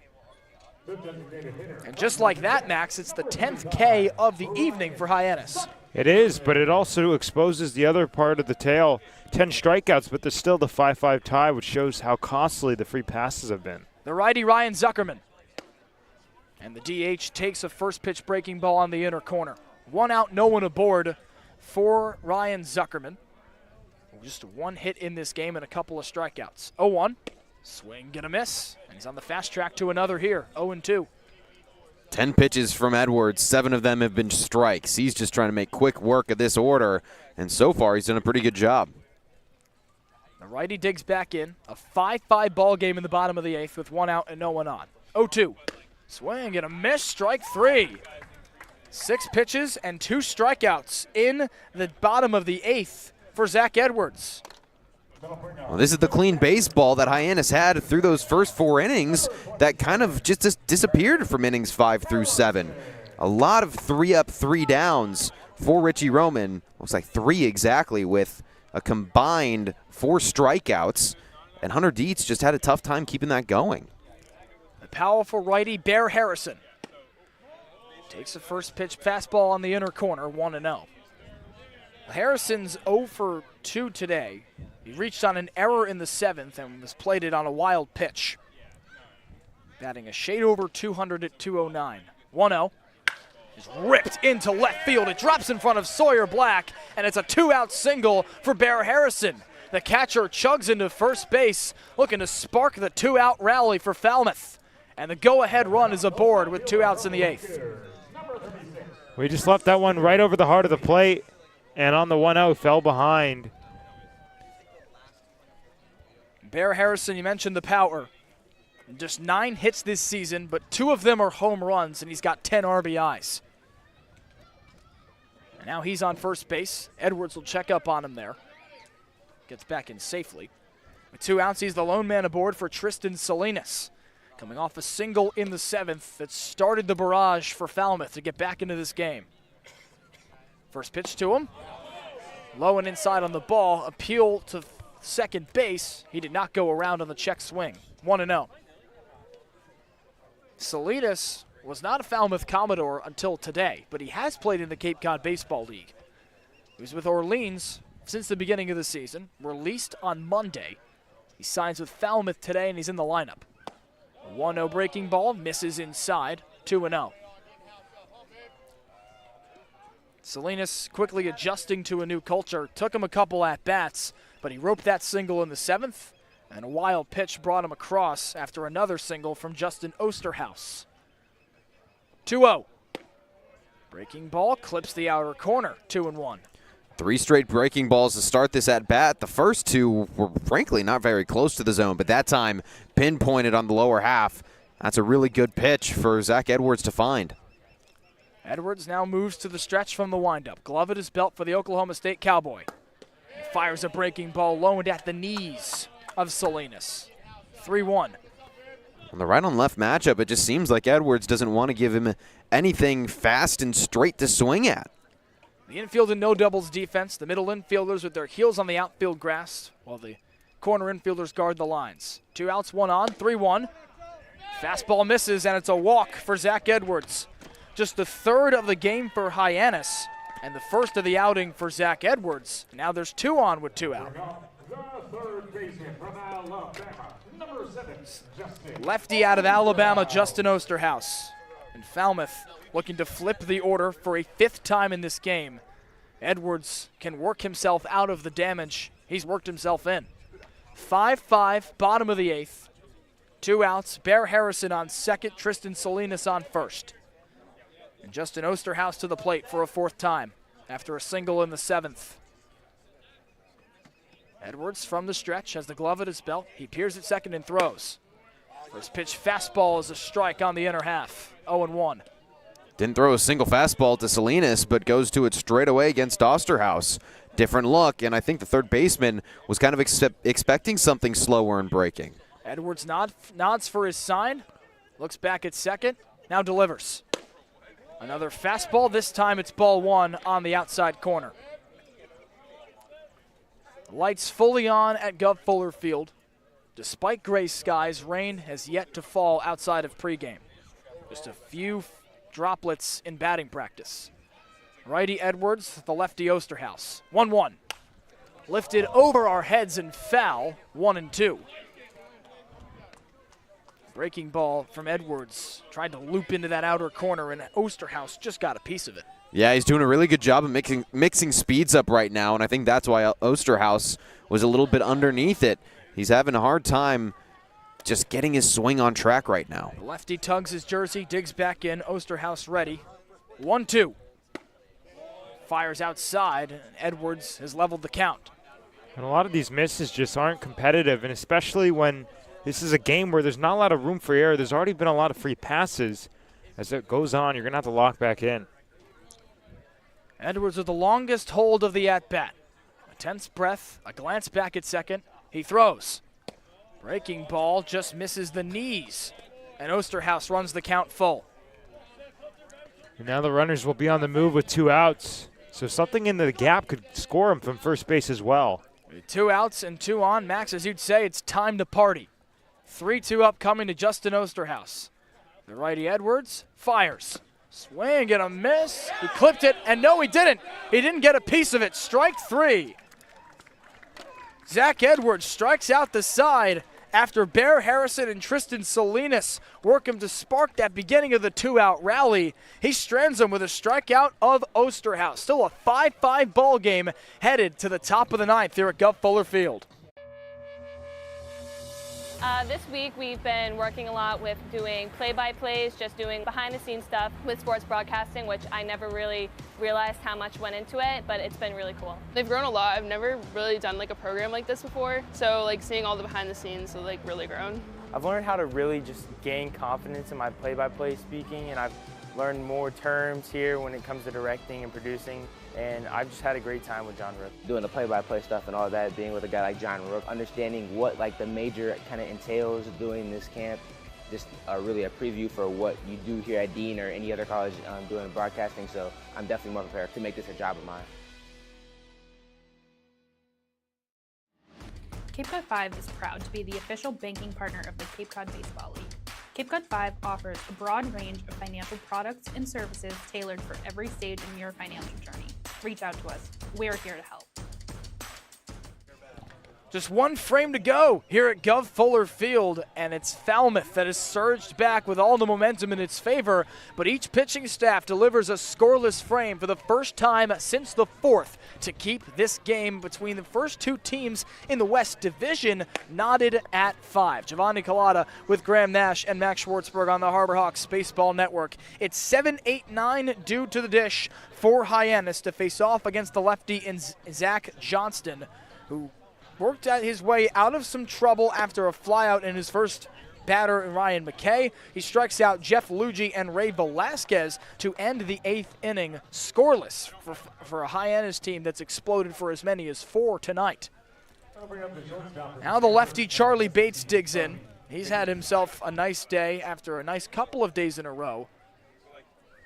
Comes off of the longest skid of the season, arguably for any Harbor Hawk. Surged him to the team lead, 19 strikeouts. And since he's been on a roll. First pitch from Johnston. Swing and a miss from Bates. Breaking ball at 82 and quickly down 0-1. And these last three of Bates, Federico, and Black have been really solid tonight. Bates and Federico both with singles, Black with a home run. They've produced for Hyannis. 0-1. Lifted softly into shallow center field. It drops in front of Micah New. A base hit for Charlie Bates. Takes a wide turnaround first, but jogs back in, and quickly a single for Charlie Bates. Very reminiscent of his first at-bat. Off the end of the bat to center field, but in the first time up, Micah New was able to come in and make the catch. This one falls in the Harbor Hawks' favor. Hayden Federico looking to make it hurt. This broadcast is a copyrighted production of the Cape Cod Baseball League. Any reproduction, retransmission, or other use is strictly prohibited. Now it's the switch-hitting Hayden Federico, batting righty for the first time tonight as Falmouth brings in a first lefty to the bump. Nobody on, one out, nobody on. And first pitch to him is a ball. That should be one on in Charlie Bates. Nobody out here in the top of the 9th. 8, 9, and 1 still due up, just barring the double play for Hyannis. It flipped the order for a 5th time in this game. The rising sophomore out of Ole Miss, Federico, squares the bunt on 0-1. Johnston fires outside. 2-0. So now back-to-back pitches he's squared. Clearly Mitch Carricker has got a plan right here because Bates has got some speed. Has a healthy lead off of first base where Kent Schmidt covers. Federico took a step out of the box, now resets. The lefty Johnston glances at first. Now twice he squares the bunt. 2-0. It's low and in the dirt, and Federico has squared all 3 times, but he's ahead 3-0. And we've seen Mitch Carricker do this before in innings, not the 10th inning, where he wants to play small ball to scratch across a runner like you would in the 10th when you start with a runner on second base. Just try to play small ball. Get that one run around so that you have the lead going into the bottom. He squares the bunt, 3-0. It sails high, and it's a 4-pitch walk. You could say Federico's bat didn't leave his shoulder, but it did. All 4 times he showed bunt, and somehow he still gets the first anyway. That brings up Sawyer Black, 9-hole left fielder. Changed the tide of this game with a 3-run blast in the 5th. And now he has a brief meeting with Mitch Carricker as the runners come from first and second respectively, as does the first base coach Sean Riley. Some light mist beginning to fall here at Gov Fuller Field. Remember, no rain all game long, just in batting practice, a couple of droplets like we're seeing now.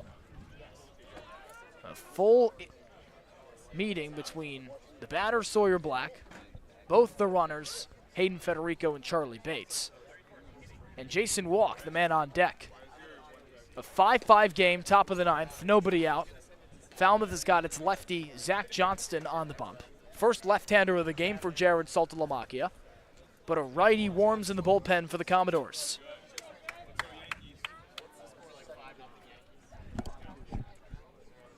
Looks like a pinch hitter going to come in for Sawyer Black. Instead of the left fielder for North Carolina, it's his future teammate in Chapel Hill, Jake Schaffner.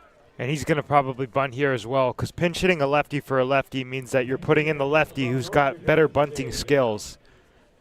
Jake Schaffner, a guy who hits 370 in college, definitely could drop a bunt that. We've seen him do it, and it's not going to be a surprise. Everybody's going to be crashing in on the infield. Schaffner came to the plate 6 times in the leadoff spot last night in the loss to Bourne. Singled as the inaugural batter of the game, was hit in the second, but only reached base once after that with a walk in the 7th. And now he comes to the dish in the top of the 9th with nobody out. Hayden Federico on first, Charlie Bates on second. Lefty, and Johnston disengages, lofts a ball to second. The pitch clock was quite low. Schaffner showed bunt on that before no pitch was thrown. Johnston the lefty, Schaffner the lefty. First pitch, he shows bunt, taps it first third base line, but it dribbles foul. 0-1.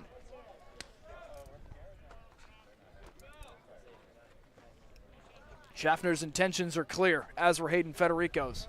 That didn't stop Zach Johnston from walking him on 4 pitches. He leads off the first with the infield pinched in. He shows bunt again on 0-1, taps it right to the pitcher. Johnston turns and goes to third, and he's safe. Bates slides in before the throw. Schaffner reaches on the fielder's choice. Federico to second, and Hyannis has juiced the bags in the top of the 9th with no one out. Well, it felt like that kind of came off the bat hotter than Schaffner would have wanted, because it did give Johnston a chance, and the thought to go get Charlie Bates at third, it got to the mound pretty quick, but Bates was just fast enough to run it out. And now the Harbor Hawks flip the order for a 5th time in this game. The switch-hitting center fielder Jason Walk. First pitch to him, a breaking ball that locates on the inner corner. 0-1. Walk, like Hayden Federico, who stands on second, one of 2 switch hitters in the lineup that switches from the left to the right side with a lefty on the bump. 0-1. Breaking ball drifts outside, and Bear Harrison springs out of his crouch to grab that ball. 1-1. A walk, an Oklahoma Sooner, rising junior. Bases loaded, no one out. The pitch. Breaking ball low. 2-1. Walk is 0 for 4 entering this at-bat. He struck out to start the game and has grounded out 3 straight times since. Johnston nods for his sign, kicks and deals. And another breaking ball, another ball. 3-1 to Jason Walk. He leaves the bat on the shoulder, and Johnston misses, and Hyannis takes the lead.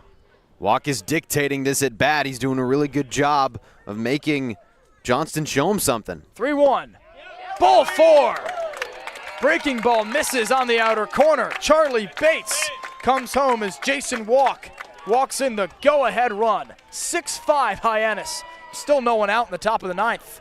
That's now back-to-back games that Jason Walk has drawn a bases-loaded walk. And he struggled with drawing walks this season. We mentioned yesterday 3 walks to 18 strikeouts. That hasn't been the case as of late. And now Jared Saltalamacchia will take the ball from Zach Johnston. The lefty's day is done. It was his 2nd time facing Hyannis this season, and it didn't go well for him. After getting out of trouble in the 8th, he walks in the go-ahead run. It's now a 6-5 Harbor Hawks lead here at Gov Fuller Field. We'll take a quick break and meet the new pitcher after this. When you need to dig, lift, move, cut, or just about anything else, then dial up the Rental Source staffed with equipment and construction experts. They'll help you get the right machine for the job and make sure it's delivered when and where you need it. With locations across New England and the newest and most reliable inventory, Milton Rents is your local source. When I started teaching on the Cape 30 years ago, you could buy a house on a teacher's salary. But today, teachers, public safety officers, healthcare and hospitality workers, the people who make the Cape work, are struggling to find homes they can afford. And I really worry about the kids who will follow us. I think it's time we learn to do better. If housing on Cape Cod matters to you, join us at capehousingmatters.org. It's the top of the ninth at Gutt Fuller Field. The Harbor Hawks have just taken the lead over Falmouth for the first time since that bottom of the 8th inning where Falmouth played it across 3 runs. And now Hyannis has its lead back after Jason walks with the bases loaded to bring home Charlie Bates after a leadoff single. Still no outs recorded for Falmouth in this top of the 9th inning. And after Hyannis takes the lead, in comes Devin Sheeran for Jared Saltalamacchia to try and quell Hyannis' fire in this top of the 9th. Rising junior out of LSU, previously at Mount St. Mary's before transferring to join Jay Johnson and the Tigers. He did suffer an injury in his sophomore season at LSU. He tore his ACL last summer in a non-baseball accident, so he hasn't pitched for Jay Johnson and the Tigers after redshirting 2025, but he was the Metro Athletic Conference Rookie of the Year with St. Mary's out west. And Graham, he comes into a huge spot for Falmouth. Yeah, he does. The bases are fully juiced. There are no outs, and Hyannis has now taken a 1-run lead as Jason walked to bring home Charlie Bates. A lefty Ryan McKay at the plate with Harbor Hawks at every base. Nobody out. First pitch to him. Fastball that misses outside. 1-0. Guns at 95 miles per hour, the fastest pitch we've seen thus far today. Takes over for the lefty Zach Johnson, who goes 2/3 of an inning. 1 hit, 1 run allowed. He fires another fastball outside to Ryan McKay. 2-0. Probably will take all the way here, especially after both pitches to the exact same spot, well outside. The infield is fully in. All 4 of the guys have their toes on the infield grass. The righty comes home, and it's 3-0 to Ryan McKay. Bear Harrison leaps out of his crouch and signals for his pitcher to calm down a little bit. For a 3-ball count right out of the gate to a dangerous hitter in Ryan McKay. Second on this team, an average at .359. It's leader in hits with 23. Bases loaded, nobody out. The 3-0. Ball 4. McKay works another walk. It's a second in a row with the bases loaded. And Hyannis adds some insurance in the 9th. It's 7-5 Hawks. Well, all 4 misses as we look to our strike zone on the computer into the righty batter's box. And all with the fastball. I guarantee you Gabe Camacho taking until he sees a strike from the new pitcher. Hayden Federico plated off the walk from Ryan McKay. And Gabe Camacho comes to the plate. With Ryan McKay on first after the walk, Jason Walk on second, and Jake Schaffner pinch hitting for Sawyer Black on third. First pitch to the lefty Camacho. Fastball just misses the waist. 1-0. Sheeran clearly has some pop. That fastball coming in consistently at 95, but he can't locate it. I'm surprised we haven't seen any other pitch to just try and find the zone. Hard throwing righty, takes a deep breath. His infield still pinched. 1-0. Breaking ball misses in the outer corner. 2-0. And the righty Lawless on deck. He's got to be getting nervous. As the only right-handed hitter due up, all these would be going to his ribs. Lawless is 2 for 4 today. Bunch of lefties in this lineup. 5 for Carricker. 2-0, foul back over the netting. 2-1. Camacho has shown power all season long, mostly in batting practice, still held without a home run this year. But in his last 2 at-bats, he's roped a single and walked for the first time this season. Stole his second base before he was plated in the 6th. The first baseman digs in. Still no outs in the 9th, bases loaded. And Sheeran disengages. No disengagement rule in college baseball. There is a pitch clock, and it was a bit low there, around 6 seconds. Sheeran set from the stretch, glove at his belt. He's got his sign, he deals. 2-1, a loud crack. Clips the inner corner for strike 2. That one at 94. As mentioned, Stone Lawless waits on deck. It's Ryan McKay on first, Jason Walk on second, Jake Schaffner on third, the lefty Camacho at the plate, and the righty Devin Sheeran at the bump. 2-2. Foul to the backstop. And still no outs for Falmouth in this ninth. And Hyannis, to some extent, playing with house money here. Of course, the double play ball still in effect. The infield pinched for it. Sheeran trying to induce that ground ball contact. 2-2. Camacho lifts it on the infield. It drifts into the outfield. The second baseman Schmidt makes the catch after he was dancing around that right shallow field grass. The shallow right field grass, rather. And it's the long-awaited first out of the inning for Falmouth. And it's exactly what they needed. A shallow pop fly to keep everyone on the infield stationary. And now one double play ball, one ground ball ends the inning. So although it looks bad, especially on paper, Falmouth could still get out of this inning down just 2. The Commodores have their work cut out for them, but here's Stone Lawless. 1 out in the top of the ninth. First pitch, a fastball that misses the letters. 1-0. Jeff Luigi waits on deck. He's had a busy day. All these batters coming to the plate for a 4th or 5th time. At least the last 3 in the top of the order. Now Lawless to the plate for a 5th time. A 1-0 is blooped into shallow left field, and the shortstop Lopez barely moves on a broken bat flyout from Stone Lawless. And just like that, Falmouth is an out away from stopping the damage there. Sheeran doing a really impressive job, especially considering the walk to Ryan McKay. He's come in and pretty much shut it down. It's McKay on first, Jason Walk on second, Jake Schaffner at third, and Jeff Luigi at the plate. The righty Sheeran peers at his pitch com. With 2 outs, the base is loaded. He fires. Luigi rips it up the gap and into left field. There comes 1 run. Schaffner's in to score. Wide turn for Walk. He dives ahead of the throw as it's off the plate. McKay to third. It's a 2 RBI single for Jeff Luigi with 2 outs. And Hyannis has surged ahead. They're back up 4, 9-5. That one coming off of Luigi's bat at 92, and he just took it the other way. Such a good job. His second single of the ball game. He's been hitting it really, really well. Been making really good bat-to-ball contact. His first one came off, I believe, at 96, so he's hitting it hard. He's seeing it well, and that's delivering in a big moment.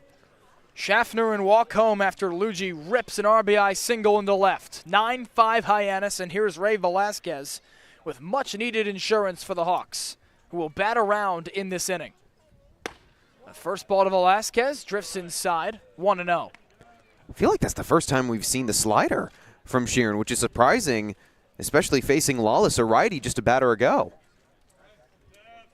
Velasquez looking to pour it on, as Falmouth had its work cut out for it. 1-0 is low at the knees. 2-0 to Velasquez. Falmouth certainly had its work cut out for it, and we've seen the pot from them in this game. A 3-run inning in the bottom of the 7th to tie it at 5. But another to ask them to come back from yet another 4-run deficit. A tall order for the Commodores. 2 outs, 2 on for Velasquez. Sheeran's 2-0. He dodges out of the way of a fastball inside. 3-0. And Max, to your point, Sheeran's missed that inside corner a lot to the righties, outside to the lefties. Didn't see it a ton to Stone Lawless, but Velasquez has dodged out of the way of a few here. And another 3-ball count. The pitch. Right down Broadway for strike 1. It clocks at 93. The fastball for Devin Sheeran. That's on the lower end from what we've seen from him tonight. Charlie Bates waits on deck. He started this inning with the single. 9-5 Hyannis, top 9. 3-1. Broken bat snap towards the pitcher, backhanded field, a double clutch, and the throw to first in time for out number 3. But Hyannis explodes for a 4-run advantage. They bring across a second 4-run frame of this game on a couple of, on 1 hit, 2 hits, 3 walks, and now 4 runs to go up 9-5. We head to the final 3 outs of this game here at Gov Fuller Field. When it comes to delicious food, the best place to start is with great appliances. And Cam Appliances is your one-stop shop for any budget with brands like Thermador, Viking, Bosch, GE, and so much more. Cam Appliances, sales, delivery, installation, and service in the heart of your home with locations in Hyannis, Nantucket, and Hanover. Here at the Mass State Lottery, we're known for our monster wins. But there's no bigger win than the $1 billion we provide each year to support all 351 cities and towns in Massachusetts. In our game, we know that supporting local businesses and helping communities is how we all win. Because at the lottery, we're all playing for the home team. The Mass State Lottery. Welcome to the state of winning. 3 outs remain in this game, and Falmouth has its back against the wall after a Harbor Hawks explosion in the top of the 9th. Another 4-run frame for Hyannis. That one that was marred by walks and singles. Jeff Luigi, a 2 RBI single to break this game open once again.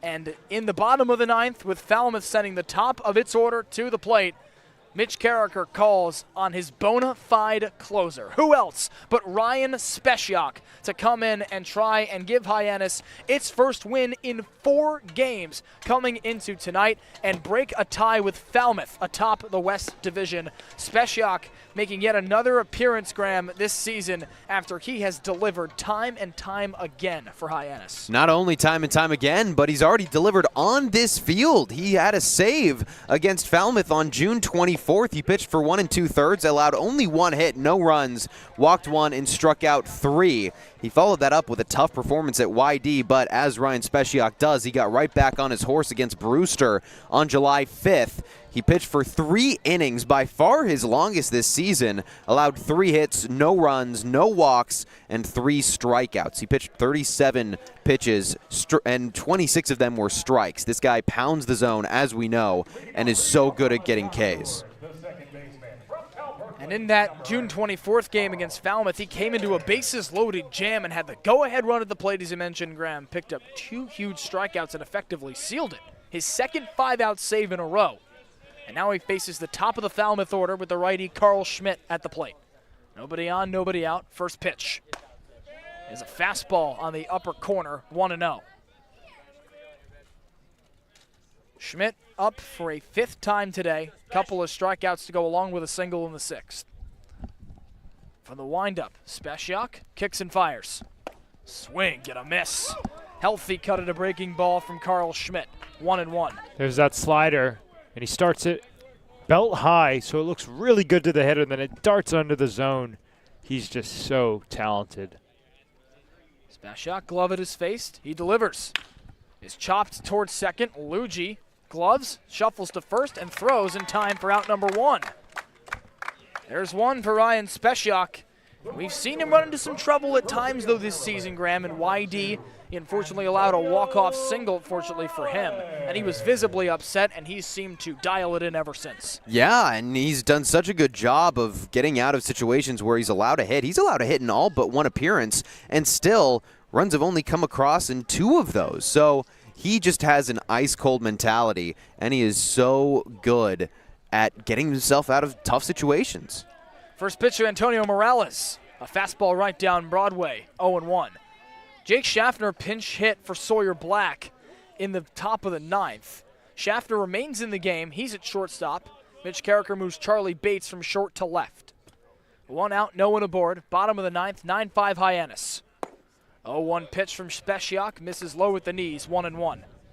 Morales, after a stellar game that saw him go 3 for 3 with 2 walks against Hyannis the last time these 2 teams met at Gulf Fuller Field. 0 for 3 with a walk as he's up for the plate for a 5th time. 1-1. Breaking ball on the inner corner, 1-2. Speciak unleashes the slider and just strike away from getting out another out. Morales, the lefty, digs in. The righty Speciak peers in for his sign, lets his arm dangle at his right hip. Now puts his hand in his mitt, brings it to his face, kicks and fires. Ripped towards third, a backhanded field from Velasquez, and he boots it on the transfer.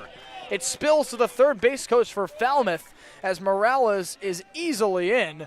And it's a one-out single for Antonio Morales, maybe with some help on the error from Velasquez. It was a broken bat swing from Morales, came off really weak, and it looks like Velasquez just kind of got ahead of himself, as that is called a single.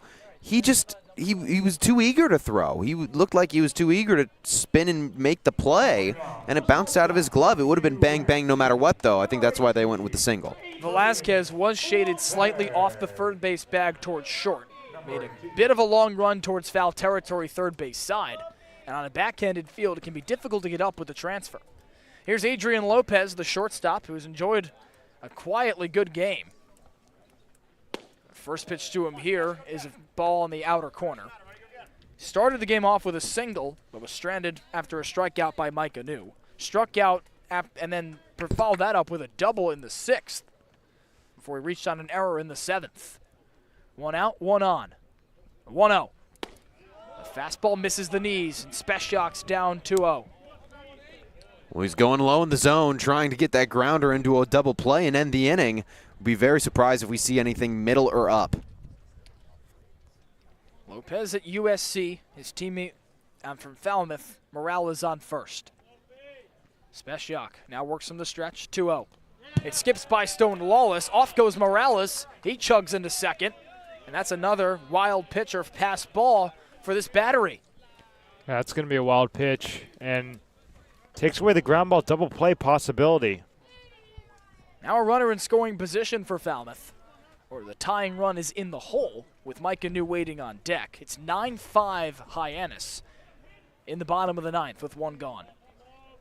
The righty Lopez versus the righty Spesyak. 3-0. Fastball on the inside corner for strike 1. First 3-ball count of the night for Ryan Spesyak. Trying to run it full here. He peers in for his sign, hangs his arm in front of him like Craig Kimbrell, although not quite as aggressive. Lawless gives him his sign. He holds the glove at his belt. Spesyak looks at second and delivers. Swing, get a miss. The Heat at 92, and Lopez ahead of it. It runs the count full. I say he goes back to that pitch because Lopez was really seeing the breaking ball earlier in this game and in this at-bat. Couple nice swings. Read the swing. Most tense moment of the game for Falmouth. That's clawed back time and time again in this one. Spesyak, 3-2. Swing and a miss, strike 3. Ryan Spesyak doing what Ryan Spesyak does. He's an out away from the save here at Guff Fuller Field. And that was an emergency swing from Adrian Lopez. He did not want to go, but the second he realized that it was the fastball and it was dead center, he had to swing, and that's why he was well late. Spesyak, it was almost like the second he threw that wild pitch and the runner got to second base, he just poured it in. Man on second in Antonio Morales, but 2 outs for Mike Anu, the righty at the plate. Swings to the first ball, 0-1. Mike Anu has struck out 3 times today for the first time all season long. The incoming Arkansas Razorback out of Marshall entered today as the league's leader in OPS. He's down 0-1 here. Spesyak throws. He slices it foul into the backstop, 0-2. Spesyak had a 5-out save here in Falmouth on June 24th. He won't be asked for nearly as many here. 2 outs. Just Morales on second. Bottom of the 9th, a 9-5 Hyannis lead. The Hawks looking to stop the skid and take solo first in the West Division. Spesyak from the stretch, looks at second. Now fires. Swing and a miss! Spesyak delivers K's in his final 2 outs in the bottom of the 9th.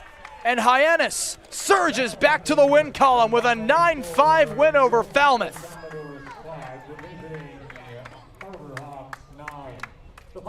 The closer, back to his old tricks. Ryan Spesyak faces 1 above the minimum in the bottom of the 9th inning and seals a 9-5 victory for Hyannis. And after a tumultuous week, to say the least, for the Harbor Hawks, that has got to feel good. How about 6 straight fastballs for Ryan Spesyak? He saw what was working and he used it to his advantage. And as for the losing streak, it's over. start a new page, turn a new leaf, an off day tomorrow to reflect on a big win to stay for best of the West. Hyannis still has not relinquished that title, and I think it's a good off day going tomorrow with momentum finally. It seems like they've been going into off days on a down note. That's not the case this time. Save number 4 of the summer for Ryan Speshak, the Goleta, California native, and the Stanford Cardinal closer. He seals a 9-5 win for Hyannis, an up-and-down game after 4 scoreless frames in which these teams exchanged barrages of runs. 4 in the 4th from Hyannis to follow up 3 straight scoring frames from Falmouth to tie the game at 5. But the decisive blow in this heavyweight fight, a 4-run top of the 9th from Hyannis to go to the 9-5 victory. 10 hits for Hyannis, 2 errors for the 4th straight multi-error game for the Harbor Hawks, 5 runs for Falmouth, 8 hits and 1 error for the Commodores, who drop out of that tie in first place in the West Division to 10-10-1, while Hyannis gets its 10th win of the season at 10-8-3. They are in solo first in the West Division yet again, and Graham, that's, as Max said, it breaks that streak, but it also re-jolts the confidence for the remainder of the summer as we've just passed the halfway mark. Yeah, it's a really big win, and I think the biggest part of it is that they kind of sank into their old habits this month of pretty unclean baseball in those middle innings, and despite that, the Bats were able to pick it up.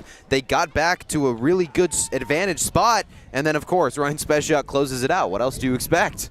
Nothing less from the Stanford Cardinal and Hyannis closer. That will do it for our broadcast on the Harbor Hawks Baseball Network as Hyannis defeats Falmouth 9-5 for its first win in 4 games. For our entire crew on the Harbor Hawks Baseball Network, for our production team of Sam Montag and Charlie Adams, for our sideline reporters Ava Fernandez and Ethan Wax, for my wonderful partners Graham Nash and Max Schwartzberg, I'm Giovanni Collada saying so long, folks. It's been a heck of a night.